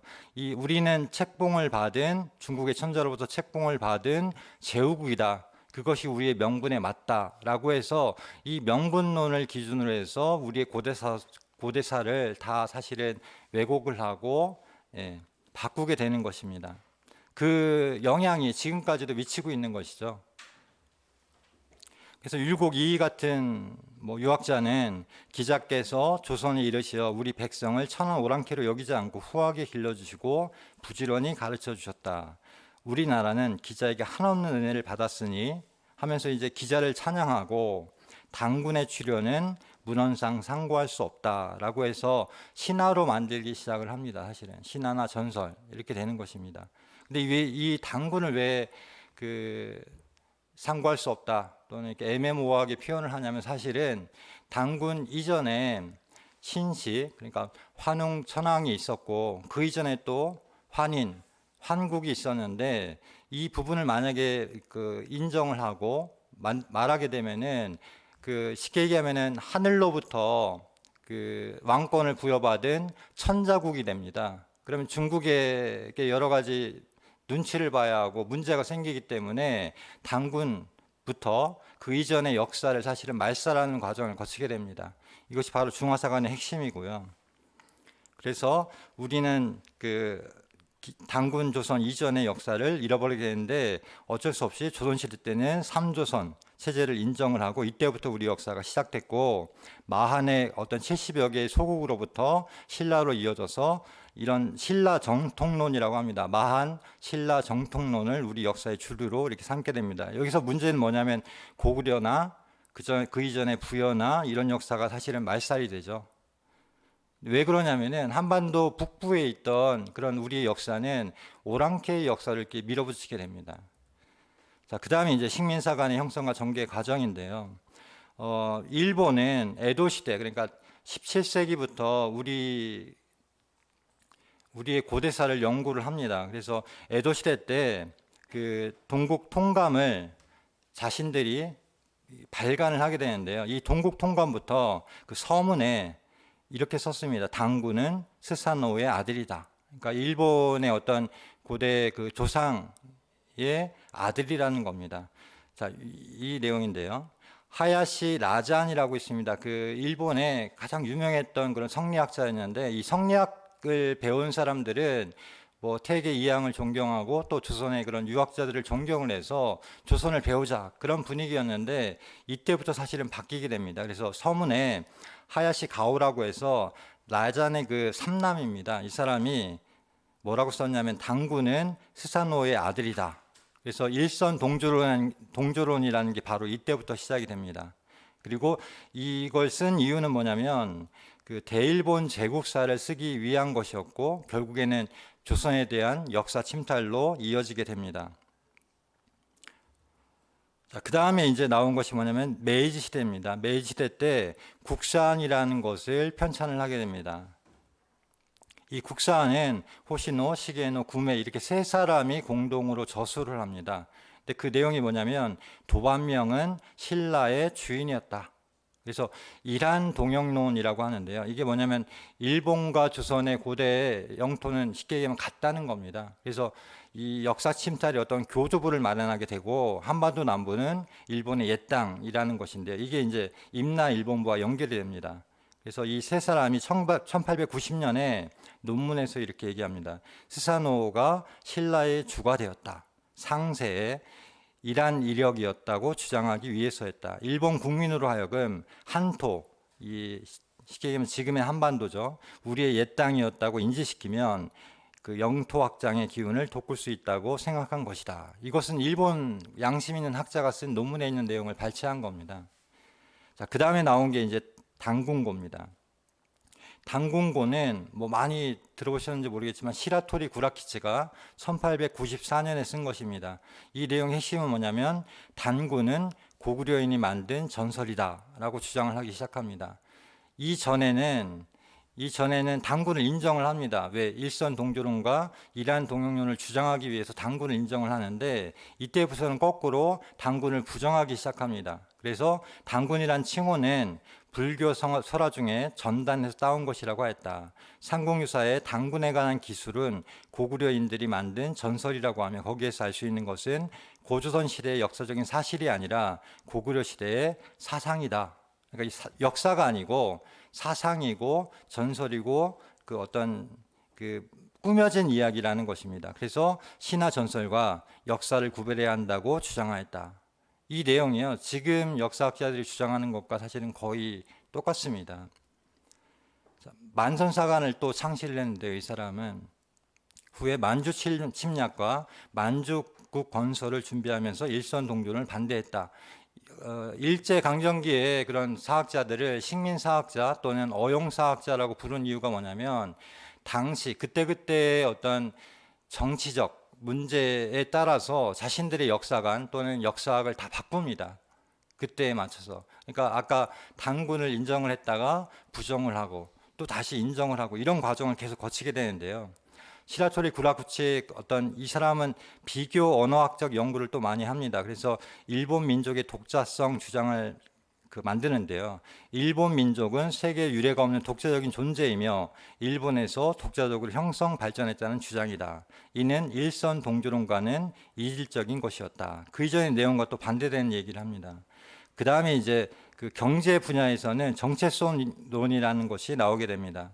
후쿠다 도쿠슈라는 사람이 1904년에 한국의 경제 조직과 경제단이라는 책을 썼습니다. 여기에는 한국의 사회 경제적인 발전 단계는 일본의 봉건제가 성립한 가마쿠라 시대가 보다 뒤진 10세기경의 후지와라 시대에 해당한다고 하여 이른바 정체성론을 개진하였다.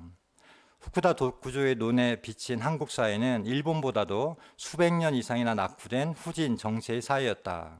이나바 이야키치는 1925년 쓴 조선문화사 연구에서 한국의 봉건제도가 없었음을 지적함과 동시에 한국 사회의 진도는 일본보다 약 600년 낙후되어 있다고 했다. 이 정체성론이 이제 나중에 식민지 근대화론이 되고 지금도 여전히 일부에서 이렇게 주장하는 그런 내용들입니다. 한마디로 한국은 스스로 독자적으로 발전할 수 있는 그런 힘이 없기 때문에 늘 타민족, 타국가의 지배를 받아야만 근대화되고 발전될 수 있었다라는 것이 바로 이 정체성론의 핵심입니다.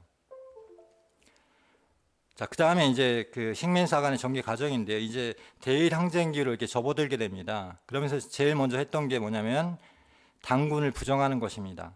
그래서 이마니시류는 강제 병탄이 되자 어용 식민사학자인 이마니시류는 단군을 만들어진 신화라고 주장을 하게 됩니다. 그래서 이 단군은 평양, 그러니까 한반도 북부의 왕엄에서 유래된 것이고 실제로는 역사가 아니다.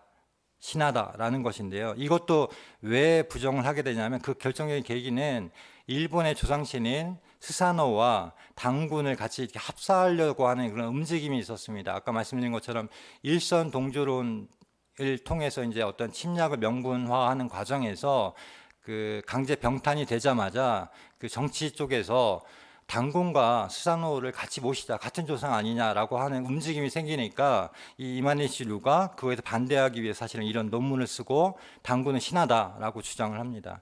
이 내용은 지금도 반복이 되고 있습니다. 100년이 지났지만은 아까 그 이한영 수석본부장님 말씀한 것처럼 그 교원대 송호정 교수는 EBS에 나와서 단군은 만들어진 신하다라고 이야기를 하고 있고, 실제로 이 사람은 자기가 1999년에 박사학위 논문, 그러니까 고조선 박사 1호입니다. 근데 그 처음으로 쓴 책이 뭐냐면 단군 만들어진 신하라는 책입니다.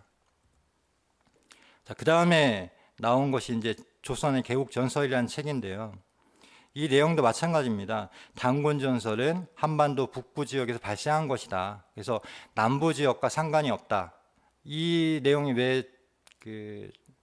중요하냐면 한국사를 이제 남북으로 분단시키기 시작을 합니다. 한반도 북부 그리고 한반도 남부를 분리를 시켜서 한반도 남부에 살고 있는 사람들이 진짜 한국인이고, 한반도 북부는 만주의 영향을 받고 만주에서 이주한 그런 사람들이기 때문에 너희들의 역사가 아니다라고 하는 것입니다. 자, 그 다음에 이제 우리가 잘 알고 있는 조선사가 나오게 됩니다. 1938년에 조선 총독부에서 편찬을 하는데요. 이 조선사의 핵심은 한국사의 시공간을 축소를 하는 겁니다. 시간적으로는 고대 국가는 4세기 후반부터 국가가 출현했고, 그러니까 공간적으로는 압록강을 넘지 못했다라는 것이 바로 조선사의 핵심입니다. 그래서 삼국유사를 중이 만든 가공담이다, 굉장히 신랄하게 비판을 하죠. 중이 만든 가공담이다라고 했고, 스다 소키치는 삼국사기의 초기 기록은 믿을 수 없다라고 하는 불신론을 만들게 됩니다. 이 두 가지는 사실은 지금도 역사 교과서에 반영이 되어 있습니다. 그대로 나오거든요. 근데 극복을 했다고 하는데 뭘 극복을 했는지 모르겠습니다. 조선사는 상고사마 마한 시대를 지나서 신라가 처음으로 나라를 열었다라고 기록을 했습니다. 한반도 북부의 역사를 완전히 배제를 하는 것이죠. 자, 그 다음에 이제 그 조선사 개설이라는 책을 쓰는데요. 1940년에 나온 책입니다. 그래서 조선사의 타율성, 우리가 잘 알고 있는 식민사학의 세 가지 특징 중에 하나인 타율성론이 나옵니다. 이것은 만주국을 건설하는 과정에서 만주 역사에 우리 조선사를 부속의 역사로 이렇게 바꾸게 됩니다. 그래서 만선사관에 기초한 타율성론으로 한마디로 한국의 독자적인 것은 없다는 것입니다. 우리 고대사에서 한국은 독자적으로 발전한 것이 없다라고 주장을 하는 것인데요. 자, 이것이 이제 심상소학 역사라고 해서 1920년에 아까 이한영 본부장님이 이야기한 것처럼 상고시대 조선반도 교수지침 1920년에 나온 그런 우리 역사를 소학교에서 우리 역사를 가르칠 때의 지침입니다. 그래서 북부는 예로부터 중국에서 온 사람들이 통치했고, 따라서 중국의 속국 또는 영토였다는 사실을, 남부는 조선인의 조상인 한족의 거주지로서 이 지방은 일제부터 일본과 밀접한 관계가 있었다는 사실을 가르쳐야 한다. 한마디로 한반도 북부는 중국에 부속된 역사고 한반도 남부는 일본에 부속된 역사다라는 것이 바로 1920년대 그 역사 교사들에게 지침을 내린 것입니다. 그래서 역사의 분단선이라고 이게 표현을 해봤는데요. 한반도 북부와 남부가 분리가 된 것인데, 안타깝게도 이 지도는 지금 배우고 있는 역사 교과서에 나오는 지도입니다. 그래서 지금도 아이들은 한반도 북부와 남부가 이렇게 분리되어 있는 그런 내용을 배우고, 밑에 보시면 진이라고 하는 나라가 나오는데, 이 진에 대해서 이게 도저히 한반도 남부에 있는 나라가 아니에요. 사실은 단군 조선을 뜻하는 말인데, 이 진을 처음으로 한반도 남부에 배치한 게 이병도씨입니다. 이병도씨. 그래서 뚱땅지 같이 한반도 남부에 진을 배치를 하면서 고조선을 한강 이북으로 이렇게 제한하게 됩니다. 자, 이렇게 제한을 하다 보니까 문제가 많이 생기죠. 최근에 춘천 중도에서 고조선 유적이 발견이 됐는데, 여기도 마찬가지로 고조선의 강역이었는데, 이 지도상에 보면은 우리 고조선의 강역이 아닌 걸로 이렇게 표시가 되어 있습니다. 그래서 이 진국에 대해서 이렇게 지식인에 이런 질문을 했습니다. 중고등학생이 진국은 도대체 어떤 나라였나요? 그리고 중학교 국사에서 진국에 대해 왜 배우지 않나요? 고조선이 진국과 한나라의 무역을 중개했다는데 그 정도면 꽤 잘 나가던 나라 아니었을까요? 우리 민족이 아니라 안 배우는 건가요? 이렇게 질문을 하는 거예요. 그러니까 근데 역사 교사들이 대부분 이 대답을 못 합니다. 진국에 대해서 자신들도 제대로 배운 적이 없기 때문에 진국이 뭔지도 모릅니다. 이 진국에 대해서 위략에 보면 이렇게 나옵니다. 그 위만조선의 상, 그 정승인 역계경이 우고에게 간을 올렸다. 근데 받아들이지 않자 동쪽의 진국으로 갔다. 아까는 남쪽에 진국이 있다고 하는데 역사서에 보면은 동쪽의 진국으로 갔다라고 돼 있습니다. 자, 그리고 위만이 진번 진국이 글을 올려 천자를 아련하는 곳도 막고 통하지 못하게 했다. 이런 내용이 나오는데요. 이 후한서 동일전에 보면은 사만은 모두 옛 진국이다라고 분명히 나옵니다. 고조선을 달리 부르는 말이 사만인데 이 사만은 모두 옛 진국이다라는 것입니다. 그래서 이 태백일사에는 이 진국에 대해서 명쾌하게 기록을 해놨습니다. 그래서 단군 광경이라 하는데 이것이 곧 진국이다. 역사에서 말하는 단군 조선은 바로 이것을 말한다. 조선시대 때 이맥 선생이 태백일사를 쓰시면서 이렇게 명쾌하게 진국이 곧 단군 조선이다라고 하신 것입니다. 그래서 이 일제 강점기가 되면은 이 조선시대 때도 인정을 했던 사실은 삼조선도 이제는 다 부정을 하고 신라, 쉽게 말하면 4세기 이후부터 우리 역사가 시작됐다라고 이렇게 완전히 잘라내게 됩니다. 자, 이런 과정을 거칩니다. 한마디로 이렇게 유학을 한 건데요. 일선 동조론이 이란 동영론으로 그리고 나중에 단군을 부정하게 되고 이것이 또 만선사관으로 바뀌게 되면서 다시 일선 동조론이 대두가 됩니다. 때에 따라서 정치적인 또는 국제 관계에 따라서 이 역사학이 쉽게 말하면 그때그때 이렇게 그 모습을 바꾸고 카멜레온처럼 이렇게 변하게 되는 것입니다. 자, 이런 문제가 생기니까 결론적으로 독립운동가들이 독립운동을 위해서 우리 역사를 찾았을 때 당시에 그 어디에도 우리의 참 역사는 없었다. 조선왕조 시기에 서술된 기존의 역사들은 4대 사관에 의해 봉건 세력의 지배를 가능하게 할 왕조사가 중화 및 소중화의 논리 아래 산만하게 편집되었다. 거기에 한반도를 침략하여 영구적으로 지배하려는 일제는 4대 사관을 변형시킨 식민사관을 급조하여 우리 역사의 정체성과 식민성을 부각시키며 식민지 국민을 형성하는 도구로서 식민사관을 악용을 했다. 쉽게 말하면 중화사관이 일제강점기가 되면은 식민사관으로 바뀌게 되고 중화사관과 식민사관에 의해서 왜곡된 뿌리를 잃어버린 우리 역사를 독립운동가들이 찾으려고 할 때 없다는 겁니다. 역사가. 그래서 그 4대 사관과 식민사관이라는 두 가지 역사적 배를 동시에 청산하고 역사를 정립하기 위해서 노력했다는 겁니다. 그래서 이런 얘기를 하면 어떤 사람이 뭐 인터넷 커뮤니티에 독립운동가들이 역사를 어떻게 하냐 이렇게 얘기를 하는데요. 독립운동가들이 가장 먼저 찾으려고 했던 게 바로 역사입니다. 석주 이상영 선생이나 단재 신천 선생이나 박은식 선생이나 그분들은 독립이 되고 난 후에 새로운 나라, 우리의 나라를 건설하려고 했고 그러려면 제일 먼저 필요한 것이 바로 역사였습니다. 새로운 시대를 열려면 역사가 필요한 것입니다. 가장 먼저. 그러니까 당연히 독립운동가이자 역사 학자였는데 이상영 선생의 서사록에 보면은 이런 어떤 당시의 현실을 개탄하는 그런 글을 썼습니다. 우리나라 사람들은 당초에 사가의 견식이 없이 망령되이 노예의 근성으로 꾸며 오직 타인을 숭배하는 데만 힘썼다.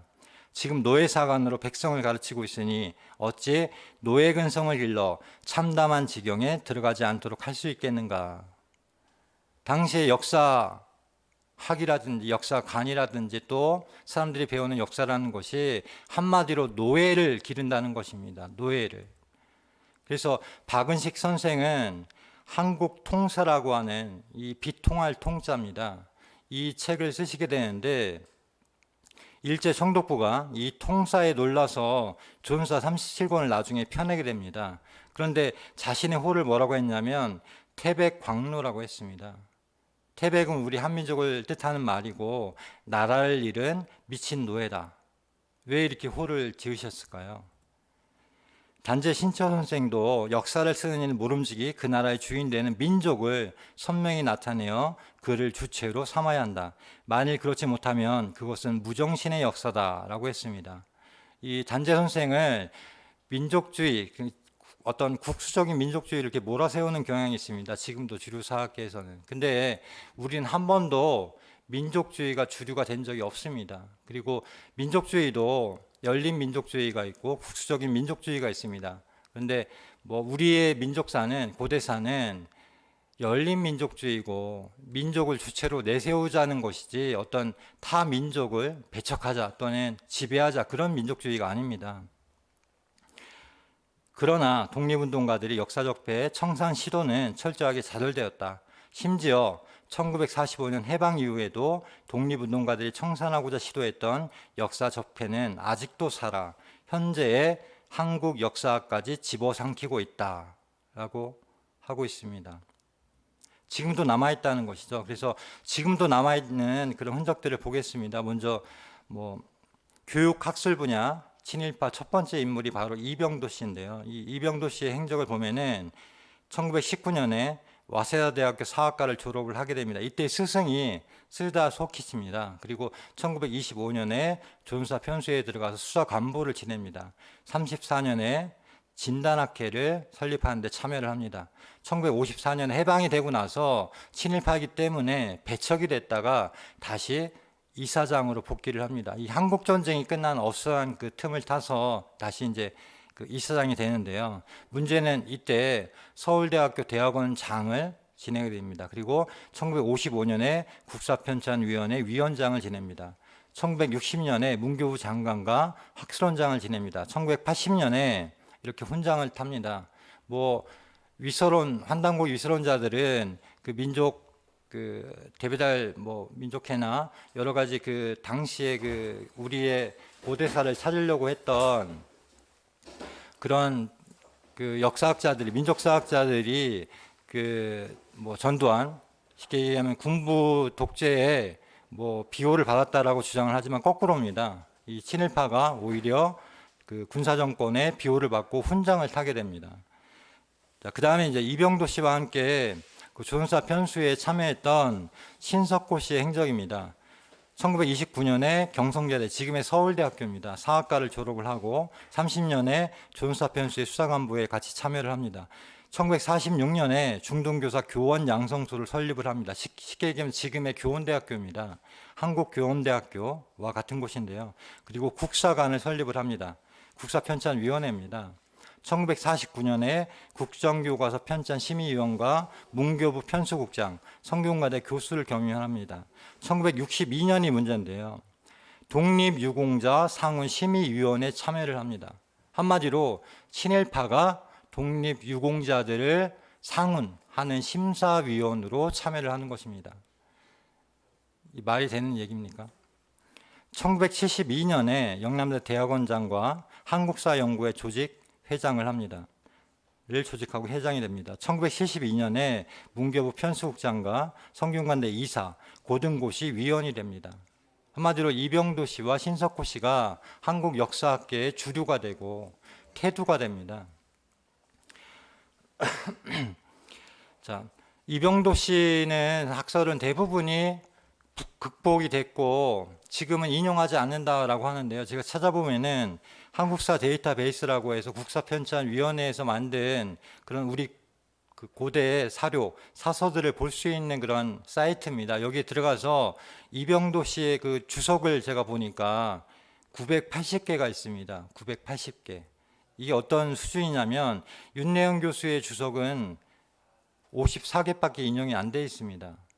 자, 980개 대 54개. 윤내현 교수가 오히려 최근의 학설이고 최근의 논문들입니다. 최근의 연구 결과고. 그런데 어떻게 아직도 이병도 씨의 그 인용이 훨씬 더 많은 것입니다. 2013년 논문입니다. 근대 한국사학은 실질적으로 두 개 이병도에 의해 수립되었다고 할 수 있다. 라고 되어 있습니다. 명백하게 근거가 있는데 이걸 부정을 합니다. 자, 이것은 이제 우리 아이들이 배우는 한국사 교과서에 나와 있는 내용들입니다. 그래서 기원전 4세기경에는 왕이라고 칭하며 중국의 영과 겨룰만큼 강한 나라로 성장하였다. 고조선이 기원전 4세기경이 돼서야 왕이라고 칭했고 중국의 연나라와 겨룰 만큼 강한 나라가 됐다는 겁니다. 그다음에 기원전 3세기 무렵에는 부왕과 준왕 같은 강력한 왕이 등장해서 왕위를 세습했다.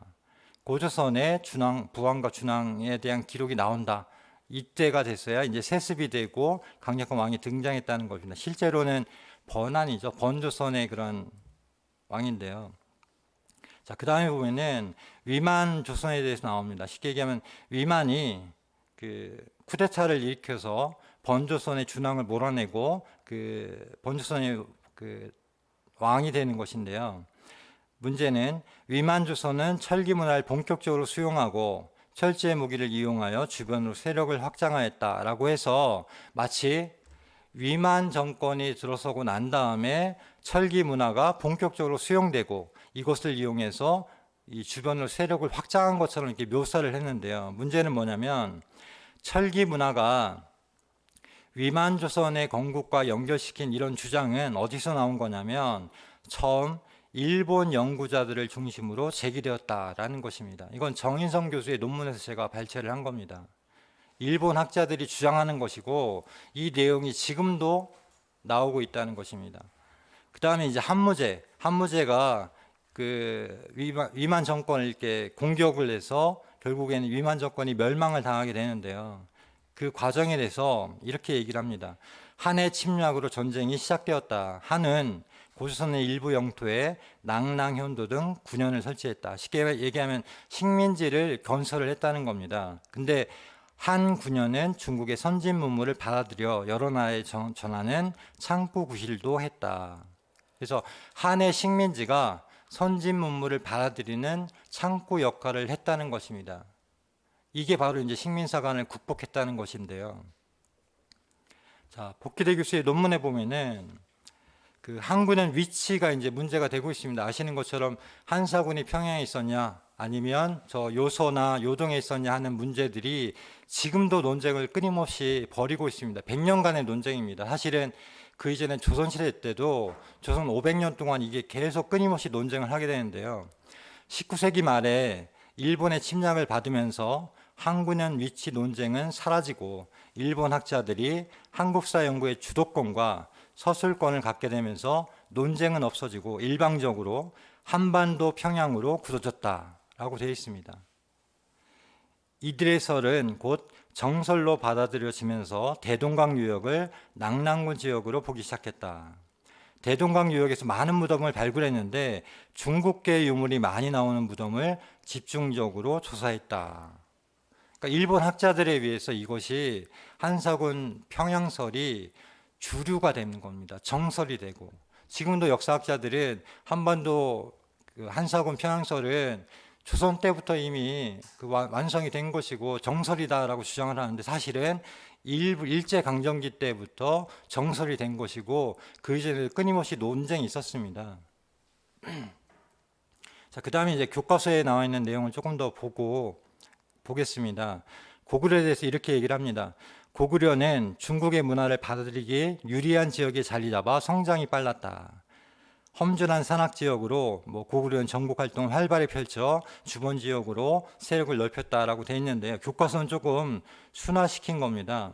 무슨 얘기냐면 그 기경량 씨가 교수죠. 지금은 교수가 나와서 그 TV에 나와서 이런 얘기를 했습니다. 고구려는 산악 지역, 험준한 산악 지역에 도읍을 정했기 때문에 주변 지역을 끊임없이 약탈하고 정복했다 이렇게 얘기를 하는데요. 저도 이 부분이 조금 의아했어요. 그래서 윤내영 교수님의 책을 보니까 어떻게 이야기를 하시냐면 물론 그들이 말하는 고구려의 어떤 첫 도읍지도 잘못했지만 일제 강점기 때 시라토리 구라키시가 말한 그 설을 그대로 어떤 비판이나 연구 없이 따르고 있지만 고구려가 왜 정복 활동을 펼쳤냐라고 하면은 고조선의 옛 영토를 옛 어떤 통치의 정신을 되찾기 위한 것이었다. 쉽게 말하면 다물 정신으로 고구려가 단군조선의 강역을 다시 되찾기 위해서 그 정복 전쟁을 한 것이고, 복희대 교수는 다시 통일을 하기 위해서였다 이렇게 해석을 하고 있습니다. 정반대 해석이죠. 단순히 산악지역에 위치했기 때문에 정복 활동을 통해서 누락질하고 약탈하고 그렇게 고구려의 역사를 해석하는 것과 그 반대 그 역사성을 가지고 단군조선의 강역을 다시 회복하기 위해서, 수복하기 위해서, 그리고 통일하기 위해서 했다라는 것 정반대 해석인데, 교과서에는 지금 주류에서 이야기하는 내용이 실려 있습니다. 그리고 신라에 대해서는 한반도 동남쪽에 자리하고 있어 선진 문물의 수용이 어려웠다. 그래서 신라는 정치적 발전이 늦었다라고 이야기를 합니다. 쉽게 말하면 중국과 가까우면 선진 문물을 받아들이기 쉽기 때문에 발전을 하고, 중국과 먼 곳에 있으면 발전이 늦는다는 이야기입니다. 자, 이것은 그 한남고기에도 실려 있는 내용인데요. 삼국사기에 보면은 고구려 태조대왕, 그러니까 고구려 초기입니다. 고구려 초기 때 그 태조대왕이 요서에 십성을 쌓았다라고 하는 기록이 나옵니다. 근데 이것이 주류의 설과는 좀 다르죠. 아까 말씀드린 것처럼 고구려는 아주 좁은 산골짜기의 도읍을 정했고 주변을 이제 조금씩 정복하기 시작했다고 하는데, 태조대왕 때 갑자기 요소 십성을 쌓았다라는 기록이 나오니까 주류에서는 이걸 어떻게 하냐면 착오다, 한마디로 잘못된 거라는 거예요. 삼국사기의 기록을 부정을 합니다. 이들이 얘기하는 건 그렇습니다. 자기들에게 불리한, 자기들의 어떤 통설과 반대되는 그런 게 나오면 착오다, 오기다, 위서다라고 이야기를 합니다. 그리고 자기들에게 맞는 이야기가 나오면 그것이 설령 잘못되었어도 그게 바로 진짜다, 어떤 역사서로서의 가치가 있다, 이렇게 얘기를 합니다. 자, 이 스다의 폐수 압록강설도 마찬가지로 그 폐수가 그 청천강에 있다라고 하는 얘기처럼 지금도 한국 학계에서는 정설처럼 이렇게 통하고 있습니다. 그리고 기경량 씨가 쓴 역사 비평에 보면은 우리가 고대사를 이야기할 때 강역을 이야기할 수밖에 없습니다. 강역을 기점으로 해서 역사가 어떻게 전개됐고 그 주체성을 이렇게 드러낼 수가 있는데, 이 고대사를 이야기하면 찬란한 고대사 뭐 이렇게 비하를 하면서 쉽게 얘기하면 땅덩어리만 넓으면 그게 다냐, 왜 그런 게 바로 이제 환빠고 국뽕이다, 이렇게 얘기를 하는데요. 이런 어떤 비판의 기원이 뭐냐면 이기백 교수가 1987년에 한국사 시민강좌라는 걸 엽니다. 이것은 당시에 국사교과서 파동이라고 알려져 있는 그 쉽게 얘기하면 민족사학자들이 국회의 힘을 빌려가지고 그 역사학자를 탄압했다는 겁니다. 그때 주장했던 게 뭐냐면, 제가 찾아보니까 단군조선을 역사로 인정을 해라, 왜 역사를 인정을 안 하냐, 이건 식민사학이다, 이런 것들을 주장을 했는데, 이게 바로 뭐 어떤 역사학계를, 학자들을 정치적으로 이용해서 탄압을 했다라고 주장을 하는 건데요. 그러고 나서 이기백 씨가 한국사 시민강좌라는 걸 열고 이런 얘기를 합니다. 넓은 국토를 개척하여 군사적 강대국이 되어야만 위대한 국가가 된다는 낡은 역사관 자체로부터 벗어나야 된다. 그리고 우리의 눈을 민족 내부로 돌려야 한다.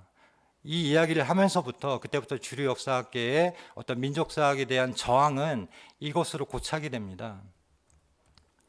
자, 이 동북아 역사에 대한 그런 결과가 바로 이 영상인데요. 영상을 잠깐 보겠습니다. 국가기관인 동북아 역사재단에서 제작하는 동북아 역사 지도가 왜곡된 역사관을 반영했다는 논란이 일고 있습니다. 고구려의 영토를 축소하고 중국의 고대 한반도 지배를 인정하는 내용이 실려서 중국이 왜곡한 역사관인 동북공정과 다를 바가 없기 때문입니다. 김평정 기자가 취재했습니다.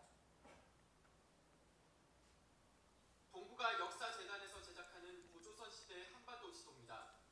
중국 고대 국가인 한나라가 설치한 군현인 낭랑과 대방이 지금의 평양 근처에 표시되어 있습니다. 그런데 중국이 동북공정이라는 이름으로 역사를 왜곡하며 만든 지도와 거의 비슷한 위치입니다. 고대 중국이 한반도를 지배했다는 중국 측 역사관이 우리가 만든 지도에도 그대로 반영된 겁니다. 초기 고구려의 서쪽 국경선은 우리가 아는 것보다 오른쪽으로 들어와 있습니다. 이 역시 요동반도는 중국 지배에 있었다는 동북공정의 관점과 다르지 않습니다. 낙랑 같은 한 사군의 위치와 고구려의 영토는 동북아 역사에서도 가장 민감한 부분입니다. 중국과 일본의 역사 왜곡에 대응하기 위해 시작한 사업이 오히려 역사 왜곡에 동조하게 됐다는 비판이 제기될 수밖에 없습니다.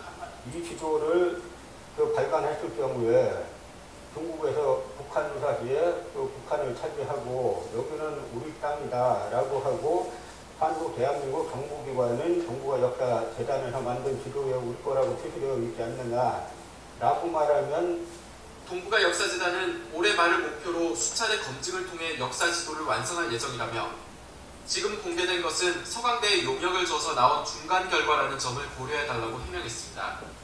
하지만 이미 40억 원 넘게 들어간 국가사업에 중국과 일본에 제대로 대응하지 못하는 편향된 역사관이 반영되고 있다는 비판은 피하기 어렵게 됐습니다. YTN 김평정입니다. 네, 역사를 팔아먹는 그런 사실은 역사학이기 때문에 매국사학이라고 하는 겁니다. 이 영토의 문제가 왜 중요하냐면 연암 박지원이 열하일기에서 이렇게 얘기를 합니다. 중국에서 말하는 폐수가 어딘지 일정하지 못하고 또 우리나라 선비들은 반드시 지금의 평양으로 표준을 삼아서 이러쿵저러쿵 폐수의 자리를 찾는다. 옛조선과 고구려의 지경을 알려면 먼저 여진을 우리 국경하나 치고 다음에는 폐수를 요동에 가서 찾아야 할 것이다. 그리하여 폐수가 일정해져야만 강역이 밝혀지고 강역이 밝혀져야만 고금의 사실이 부합될 것이다. 그러니까 역사는 사실은 역사 지리에서부터 이렇게 시작을 해야 됩니다. 그 일제가 우리를 조선을 강탈을 할 때도 제일 먼저 한 게 만선철도 지리부를 이렇게 하거나 그 다음에 뭐 강화도 조약을 체결할 때도 먼저 해양 지도를 관측한다는 명분으로 침탈을 하기 시작했습니다. 그래서 역사 지리가 먼저 선행이 돼야 된다라는 것이고 이 동북아 역사 지도가 만약에 나왔다면 우리는 동북 공정을 그대로 인정을 하고 그게 확고해지는 그런 엄청난 그런 그 잘못된 일이 벌어질 뻔했던 것입니다. 자, 이것은 마지막으로 뭐 하나만 보여드리겠습니다. 제가 환단고기 위서론을 끊임없이 이제 그 공부를 하고 사실은 대응을 하고 있는 과정인데 그런 얘기를 많이 들었어요. 환단고기가 진술한 논문이 어딨냐, 위서란 논문을 한 편이라도 읽어봐라, 뭐 그런 어떤 그 비난들을 많이 받아서 그 위서론이 과연 대세인가? 제가 RISS라고 한국 그 논문 검색 사이트에 가서 환단고기로 쳐서 검색을 해서 그 논문들이 몇 편 있는가 봤더니 123편이 나왔습니다. 이 123편 중에 환단고기 진서론, 쉽게 얘기하면 환단고기를 역사적 사서로 인정을 하고 그 내용을 연구한 논문이 110편입니다. 110편. 그리고 위서다, 가짜책이다 라고 한 논문이 13편입니다. 과연 무엇이 대세입니까? 그래서 이 결론은 중화사관, 이 고대로부터 있었고 이 중화사관에 의해서 식민사관이 그것을 이용해서 식민사관을 만들었고 이것은 지금도 동북공정이나 일제의 궁극사관으로 계속해서 이어져 오고 있습니다. 그래서 우리 민족사관을 제대로 정립을 해야 되고 아까 이한영 본부장님이 소개하신 것처럼 11월 15일 개천문화 대축제를 통해서 전 세계 우리 그 해외 교포와 한류 팬들이 함께 이 개천의 의미를 되새기고 앞으로 이 팬데믹 시대 때 어떤 역사를 우리는 또 그 새로 열어야 되는가 이런 문제들을 한번 나누는 그 축제의 장에서 이렇게 다시 뵙도록 하겠습니다. 오늘 제 말씀은 이상으로 마치도록 하겠습니다. 혹시 질문이 있으시면 질문을 잠깐 받도록 하겠습니다.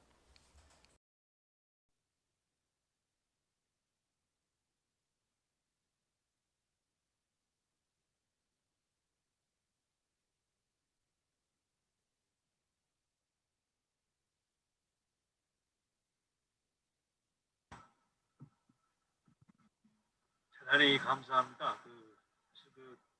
너무 귀하고 좋은 내용을 보내서 감사하고 다음 주에 너무 기대됩니다. 한자도 맞췄었는데 나중에 이것은 기록이 되나요? 나중에 그 기록을 제가 받을 수가 있을까요? 하겠습니다.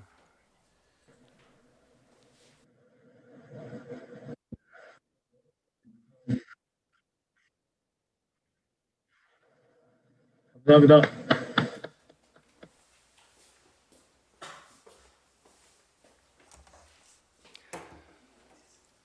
예, 이완용 강사님과 박덕규 강사님께 감사드립니다.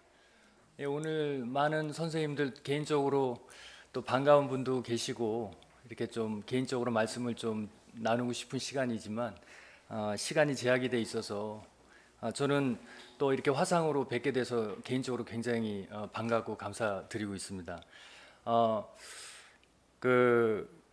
지금 이제 강의에 대한 부분에 대한 질문은 우리 선생님들께서 이제 나중에 또 다음 주에 2차로 또 준비가 되고 있기 때문에 그때 의견을 주시면 되고요.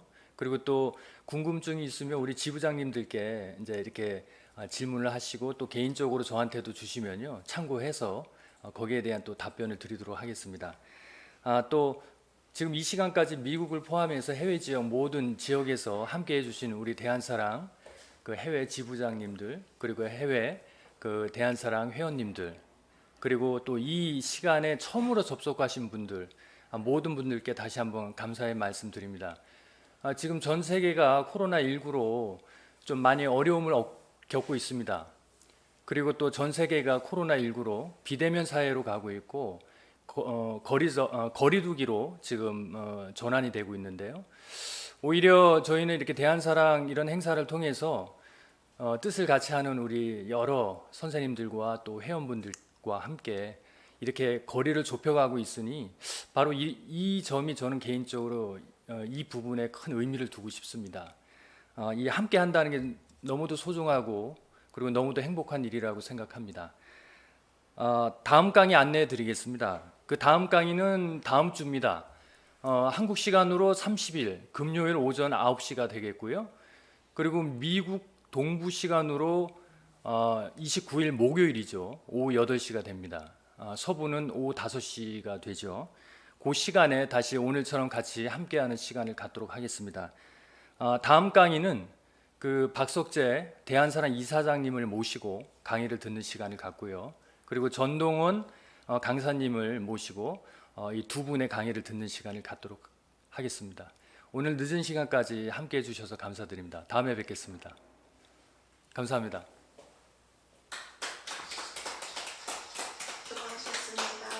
수고하셨습니다.